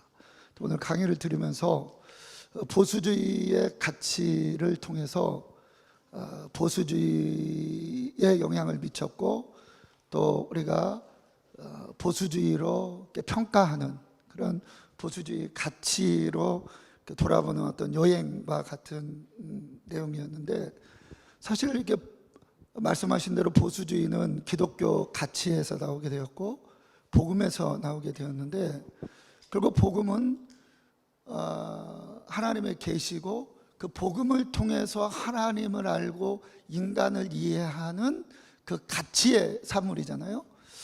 그런데 오늘 강의 내용을 보면 이 보수주의의 가치를 굉장히 절대적으로 얘기를 말씀을 하셨거든요. 근데 신앙적으로 보면 이 계시는 회심하지 않고는 성령의 역사가 아니고는 깨달을 수 없는 가치거든요. 그렇다면 이러한 절대적인 가치로 얘기할 수 있다는 얘기는 언제 회심한 계기나가 있어야만 이런 확신을 가지고 얘기할 수 있는데 어떤 사상적인 고민에서만 나온 것인지 아니면 기독교적인 회심의 과정이 있었는지 이 부분을 질문을 드리고 싶습니다. 네, 뭐 제가 거듭 말씀하면 제가 정확하게 다 아는 건 아니기 때문에 같이 이제 공부하는 입장에서 말이에요. 지금 말씀하는 게 정확하거든요. 근데 이 문제 생각해 보세요. 항상 이제 이 보수주의뿐만 아니라 서구 정치 사상사에서 큰 문제는 뭐냐면 꼭 이성과 계시의 이게 변질법적 관계거든요. 우리가 이제 계시라고 하는 건 뭐 여기 다 잘 아시겠지만 저는 맨 처음에 그 뜻을 잘 몰랐어요. 계시는 뭔가 뭐 이렇게 뭐 마술 같은 걸 보여주는 게 계시인 줄 알았어요. 죄송합니다. 진짜 근데 리벌레이션이거든요. 인간이 어떤 사물을 인식하는 거는 인식 구도가 두 가지가 있다고 보는 거예요. 하나 인간의 이성으로 하는 게 있지만 인간의 이성으로 한다고만으로 사물을 볼 수 있는 게 아니에요. 자기 눈에 안 보인다 그래갖고 없는 게 아니에요. 그러니까 우리가 눈이 있는 자요 보라고 했는데 눈이 있는데도 못 보는 거예요. 영적인 눈이 없는 거죠. 그랬을 때 이게 계시인데 계시란 건 드러내면 아니에요. 드러내주는 거 아니에요. 신이 뭐 깊은 신학적인 논리는 저는 뭐 모르는 게 순간 여기서 그래서 보수주의 전통은 거듭 말했지만 예루살렘과 아테네에서 나와요. 아테네의 어떤 이성적인 것과 예루살렘에서 계시 그것이 로마로 와서 굉장히 법치적인 합리주의로 와서 영국으로 갔다가 그래서 영국에서 아까 자유주의 그 흐름으로 갔다가 미국 필라델피아로 옵니다. 그래서 굉장히 보면인데 지금 얘기했지만 현실에서 너 주장대로 하면 전부 계시를 받고 회개를 해야 회심을 하고 뭐 그래야 되지 않느냐. 죄송하지만 이거는 깊게 되면 보수주의 철학자라든 이런 속에도 의견이 다양한데요. 그냥 보편적인 얘기를 하면요. 그렇게 될 수 없다. 그렇게 될 수 없다는 게 바로 또 보수주의다. 바로 그런 식으로 해서 여기서 천년왕국 신을 만들려고 하는 사람들이 간혹 가다가 무슨 뭐 기독교 사회주의니 이런 소리 하는 거다. 여기는 죄인들이 사는 사회고 그렇기 때문에 아까 오늘 시간이 없는데 국가와 교회에 대한 문제가 또 굉장히 중요한 문제가 돼요. 오늘 좀 얘기가 길어질까 봐 조금 빼는데 그랬을 때 현실적으로 교회가 있지만 또 국가가 있는데 이 국가의 문제 어떻게 할 거냐. 그래서 보수주의 우리 박명수 교수님이 그 복음주의 아니었는데 복음주의와 저는 보수주의가요 동전의 양면이라고 봅니다. 뭔가 처치적인 데를 강조하면 복음주의고요. 현실적인 그 국가라는 현실 정책을 강조하면 보수주의예요. 그렇기 때문에 그럼 현실 정치에서 어떻게 할 거냐. 이게 바로 이제 아까 말한 그러면 국가가 쓸데없이 교회 침범하지 마라 말이지. 그다음에 어떤 자유를 인정하자. 자유를 인정한다고 해서 자유를 본다고 해서 세상이 다 좋아집니까? 아니에요. 자유도 하면 문제도 생겨요. 그렇지만 어떤 인간이 신에 도전을 해갖고 지 이성만으로 이 아까 말한 레벨레이션 계시를 인정을 안 하면서 포괄적으로 뛰는 것들 이게 바벨탑을 쌓는 거고 여기 이건 아니다. 그리고 기독교인들만 사는 세상은 아니거든요. 사실 현실에. 그러면 기독교인들이 또 어떻게 기독교인들이 아닌 사람들하고 또 살 때 어떤 사회계약적인 차원에서 어떻게 생존할 건가? 그런 의미에서 복음주의라고 하면 사실 교회 기독교인들 얘기를 하면 이건 세속적인 기독교인이 아닌 사람들까지 포용하는 거거든요. 그거는 제가 방송을 하지만 제가 아까 특정 종교에 있지만 저는 그 종교인을 안 믿지만 그분들을 지금 때려 죽이자는 소리는 안 합니다. 절대로. 그분들을 다 때려 죽이자 그러면 그건 적어도 보수주의는 아닙니다. 그러면 여기서 이런 문제에 있어서는 하나의 정치 사상적인 흐름입니다. 그리고 이 보수주의의 약점이 뭐냐면요. 막시즘이니 이런 거 배울 때는 제가 쉬웠던 게 뭐냐면 우리가 다 옳다고 주장을 해요. 그럼 우리는 진리를 깨닫다 그래요. 근데 보수주의의 가장 약점이 뭔지 알아요? 우리는 진리를 모르겠다. 진리는 하나님의 관계에서만 하는 거지 우리는 모르겠다. 그냥 인간은 우리가 알면 일부를 아는 거지. 근데 일부를 아는 속에서 그래도 이렇게 융합을 갖고 이렇게 사회를 만들어 나가면 어떻게 해야 되냐. 아까 시장의 문제도 마찬가지예요. 시장이 완벽합니까? 아니 완벽 안 해요. 근데 또 그래서 시장 완벽한 시장을 뽀개자 그래요? 그럼 시장 뽀갠 다음에 대안은 뭔데? 국가가 시장을 대체해서 좋아져? 그래도 시장이 낫고 말이지. 그 얘기하는 겁니다. 그래서 보수주의 철학자의 기본은요, 러셀 커크 같은 사람은 우리는 자꾸 이념이 아니다라는 걸 강조해요. 근데 현실에서 하나 세력이 되니까 이념화되는 측면이 없지 않아 있는데요. 그래서 사실은 거듭 얘기할게요. 사회가 좋고 정상적으로 굴러가면요, 보수주의라는 게 등장을 할 이유가 거의 없어요. 보수주의는 아까 프랑스 혁명 나니까 등장을 한 거예요. 근데 미국에서 나치즘 같은 거 나오니까 등장한 거예요. 근데 한국에서도 죄송하지만 70년대 보수주의가 나올 이유가 별로 없었다고 생각을 해요. 조정민 목사 답 됐는지 모르겠습니다. 예, 조정민 목사님 답에 그 계시라고 할 때 특별 계시만 있는 게 아니라 일반 계시가 있습니다. 그래서 그 인간에게 이거는 이제 회심하지 않은 사람도 해당되는 양심과 하나님의 신성의 빛. 그래서 이거는 지금 말씀하신 것처럼 이성의 빛도 일반 은총 가운데 들어가거든요. 일반 계시 안에. 그래서 그렇게 대답을 하면 물론 이제 그 신학적 관점에 따라 약간 그 범주는 다르겠지만 우리가 보수주의를 아까 말씀하신 꼭 회심해야 되느냐라고 한다면 회심하지 않은 사람도 어느 정도 깨달을 수 있는 것은 일반 계시가 있기 때문에 가능하다. 저도 지금 배우고 있습니다. 그렇게 네, 그 정도. 걷다가 제가 하나만 덧붙이면요. 예. 그래서 보수주의 철학에서 그러니까 이게 좀 세속주의 철학에서 중요한 개념은 뭐냐면 갓피어라는 개념입니다. 신을 뭐라고 해야죠? 무서워하는 자, 경외하는 자. 경외하는 거. 예. 그러니까 죄송합니다. 여기도 진짜 신심에서 성령 불세를 받았느냐 뭐 이거는 이제 세속 철학자들한테 얘기하기가 좀 어려운 지점이 있고요. 거기까지는 아니더라도 최소한 보수주의를 받았냐면 뭐냐면요. 추상적이라 할더라도 신이 있고 그 신을 좀 무서워해야 돼요. 그래야 절대적인 가치가 있는 거예요. 그다음에 저는 제가 또 역시 잘못 성경을 읽었는지 모르겠지만 사도 바울이 그 헬라인들을 전파할 때도 주로 전파된 사람이 그 가피어러들이에요. 그래서 진짜 나는 뭐 갓 없다, 뭐 그런 거 없고 뭐 내 맘대로 하고 내가 살인해도 뭐 내가 뭐 안 잡혀서 처벌당하는 게 무섭지 처벌 안 당하면 관계없다. 이게 사회에 만연되면요 보수주의 안 됩니다. 적어도 이 절대적인 그게 있고 거기에 대해서 내가 좀 두렵다 생각이 있어야 돼. 그래서 이 보수주의가 기독교 문명이 없는 곳에서 싹을 튼 경우가 없어요. 바로 그럼 뭐 이 질문은 많이 받아요. 이전 자리보다도요. 저는 뭐 교회 쪽 그런 보다도 그냥 일반 대학생이나 이런 데 가기만 하는데 그럼 이 질문 나와요. 기독교 안 믿으면 보수주의 안 됩니까? 참 어려운 대답하기 굉장히 어려운데요. 이거 방송 나가니까 모르는데 솔직히 힘듭니다. 예. 그게 제 답입니다. 근데 그 사회에서 또 딴 비디오 보시고 뭐 하시면 뭐 기독교 학과 아니어도 돼 뭐 이런 말을 제가 한 게 있어요. 근데 뭐 그건 좀 용서해 주시고 뭐 하여튼간에 알아서 이해해 주시기 바랍니다. 한 분만 더 질문. 두 분이 동시에 가위바위보 하시. 제가 예. 할게요. 예, 저기 우리 황성준 의원님 이렇게 귀한 강의를 해주셔서 너무 감사합니다. 사실 이렇게 깊이 있고 요약된 강의를 듣는다고 하는 것이 저희들의 큰 영광이라고 생각을 합니다.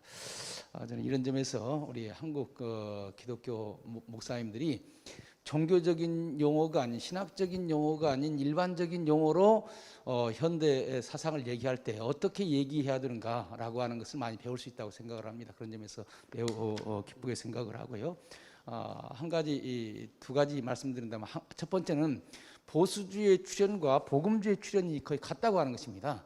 왜냐하면 미국에서 루즈벨트의 사상에 반대해서 복음주의가 나왔다고 그러는데, 보수주의가 나왔다고 그러는데 복음주의도 마찬가지입니다. 복음주의도 루즈벨트의 그런 중간파적인 입장에 대해서 이건 아니다. 미국의 원래 파운딩 소트하고 다르다.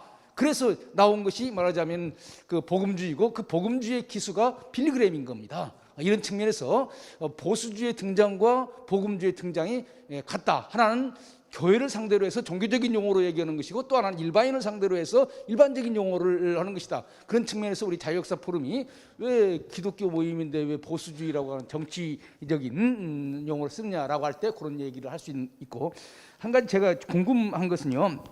그러니까 사회민주주의는 어느 정도 수용할 수 있다 이렇게 말씀하셨는데, 그러나 이제 그건 별로 크게 뭐 우리가 경계해야 될 것은 아니고 경계해야 될 것은 민주사회주의라고 말씀하셨어요.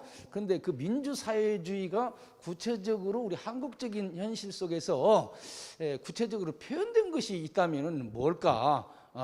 그 점 좀 설명해 주셨으면 좋겠다. 이게 이제 방송을 나가고 요즘에 좀 자유롭지 못하기 때문에 제가 뭐 또 소송 걸리고 그럴까봐 좀 겁나는데 알아서 들으시면은요.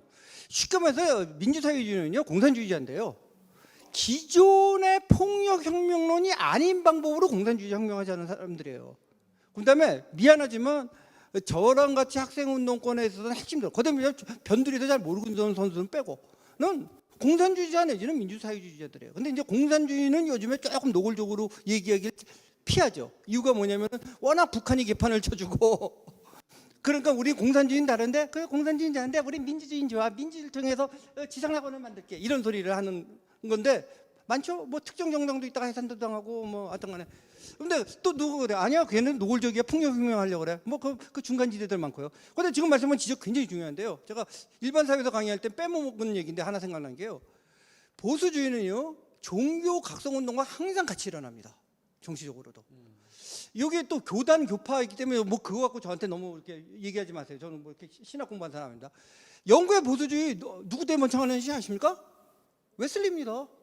웨슬리 운동하고 거의 쌍두마차처럼 발전합니다. 웨슬리 운동 없었으면 영국 보수주의 성공 못했습니다. 그건 뭐 심지어 교회 안 다니는 그 보수주의자라고 하는 철학자가 100% 인정하는 얘기입니다. 그다음에 지금 말씀하신 미국의 보수주의 운동이요. 뭐라고 하나요? 대각성 운동이라고 하나요? 그 3차 대각성 운동이라고 하나요? 그 운동이 일어나면서 같이 일어납니다. 이게 기반이 안 깔면은요, 거듭 했지만, 그러니까 전 사회가 아주 충실한 성령의 불세를 받은 교인이라는 건 좀 꿈 같은 얘기고요. 모르겠습니다. 그것도 꿈들도 또 우리는 또 보수주의부터 이상주의적인 걸 또 추구해 나가죠. 하지만 그게 아닐 경우, 그렇지만 이 뭐 하나님도 안 무서워하고 뭐 내 멋대로 살겠다고 하는데 이 보수주의가 어떻게 먹힙니까? 이건 기본적으로 그런 대각성 내지는 회개 운동이 일어났을 때 몸통은 여기 있고 그거를 세속적인 정치적으로 이렇게 나타나는 게 그게 보수주의입니다.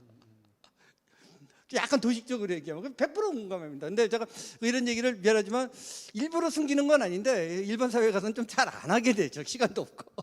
저기 사회민주주의가 네. 자유민주주의의 분파라고 말씀하셨거든요. 아, 그러니까 이제 그 어떻게 논란은 그거 갖고 이해를- 이제 뭐 깊게 논란을 삼지 않겠고요. 이제 예, 예. 여기된 반발이에요. 그 독일에도 사회민주주의장 있잖아요. 예, 예. 그건 괜찮은데 왜 우리나라 사회주의장 안 되냐 그런데 저는 사회민주주의도 싫어합니다. 저는 예, 예. 싫어하지만 제가 싫어한다고 제 주장대로만 할 수 있는 거 아니에요? 공존할 수 있느냐가 문제거든요. 그러니까 우리나라 사람은 이거를 인정 안 해요. 제가 좋아하지 않으면 다 공존할 수 없다고 생각해요. 근데 저는 사회민주주의를 좋아하지는 않는데 공존은 가능하다. 근데 민주사회주의는 공존이 안 된다라고 생각한다. 이 얘기입니다. 사회민주주의가 뭔가요? 그 개념을 그러니까 먼저. 그러니까 사회민주주의도 아까 19세기적인 사회민주주의면 안 돼요. 그러니까 현대 사회민주주의는 그 프랑크푸르트 선언이라 그래갖고 연도는데 56년인가 그래서 그 사회주의로 얘기를 포기합니다. 사회주의 포기하고 노동자의 권익을 좀 넓히고 뭐 이런 주장을 하는 거거든요. 그래서 이제 공산당들이 볼 때 완전 히 개량적이고 뭐 노선을 포기한 입장이거든요. 뭐 그건 뭐 있을 수 있다. 뭐 이 생각입니다. 예. 있을 수 있다는 생각하고 제가 좋아한다는 건 또 다른 얘기입니다. 예. 네. 아쉽지만 질의문답은 여기까지 하고요. 우리 다시 한번 우리 황 의원님께 박수 한번 부탁드리겠습니다. 예. 감사합니다.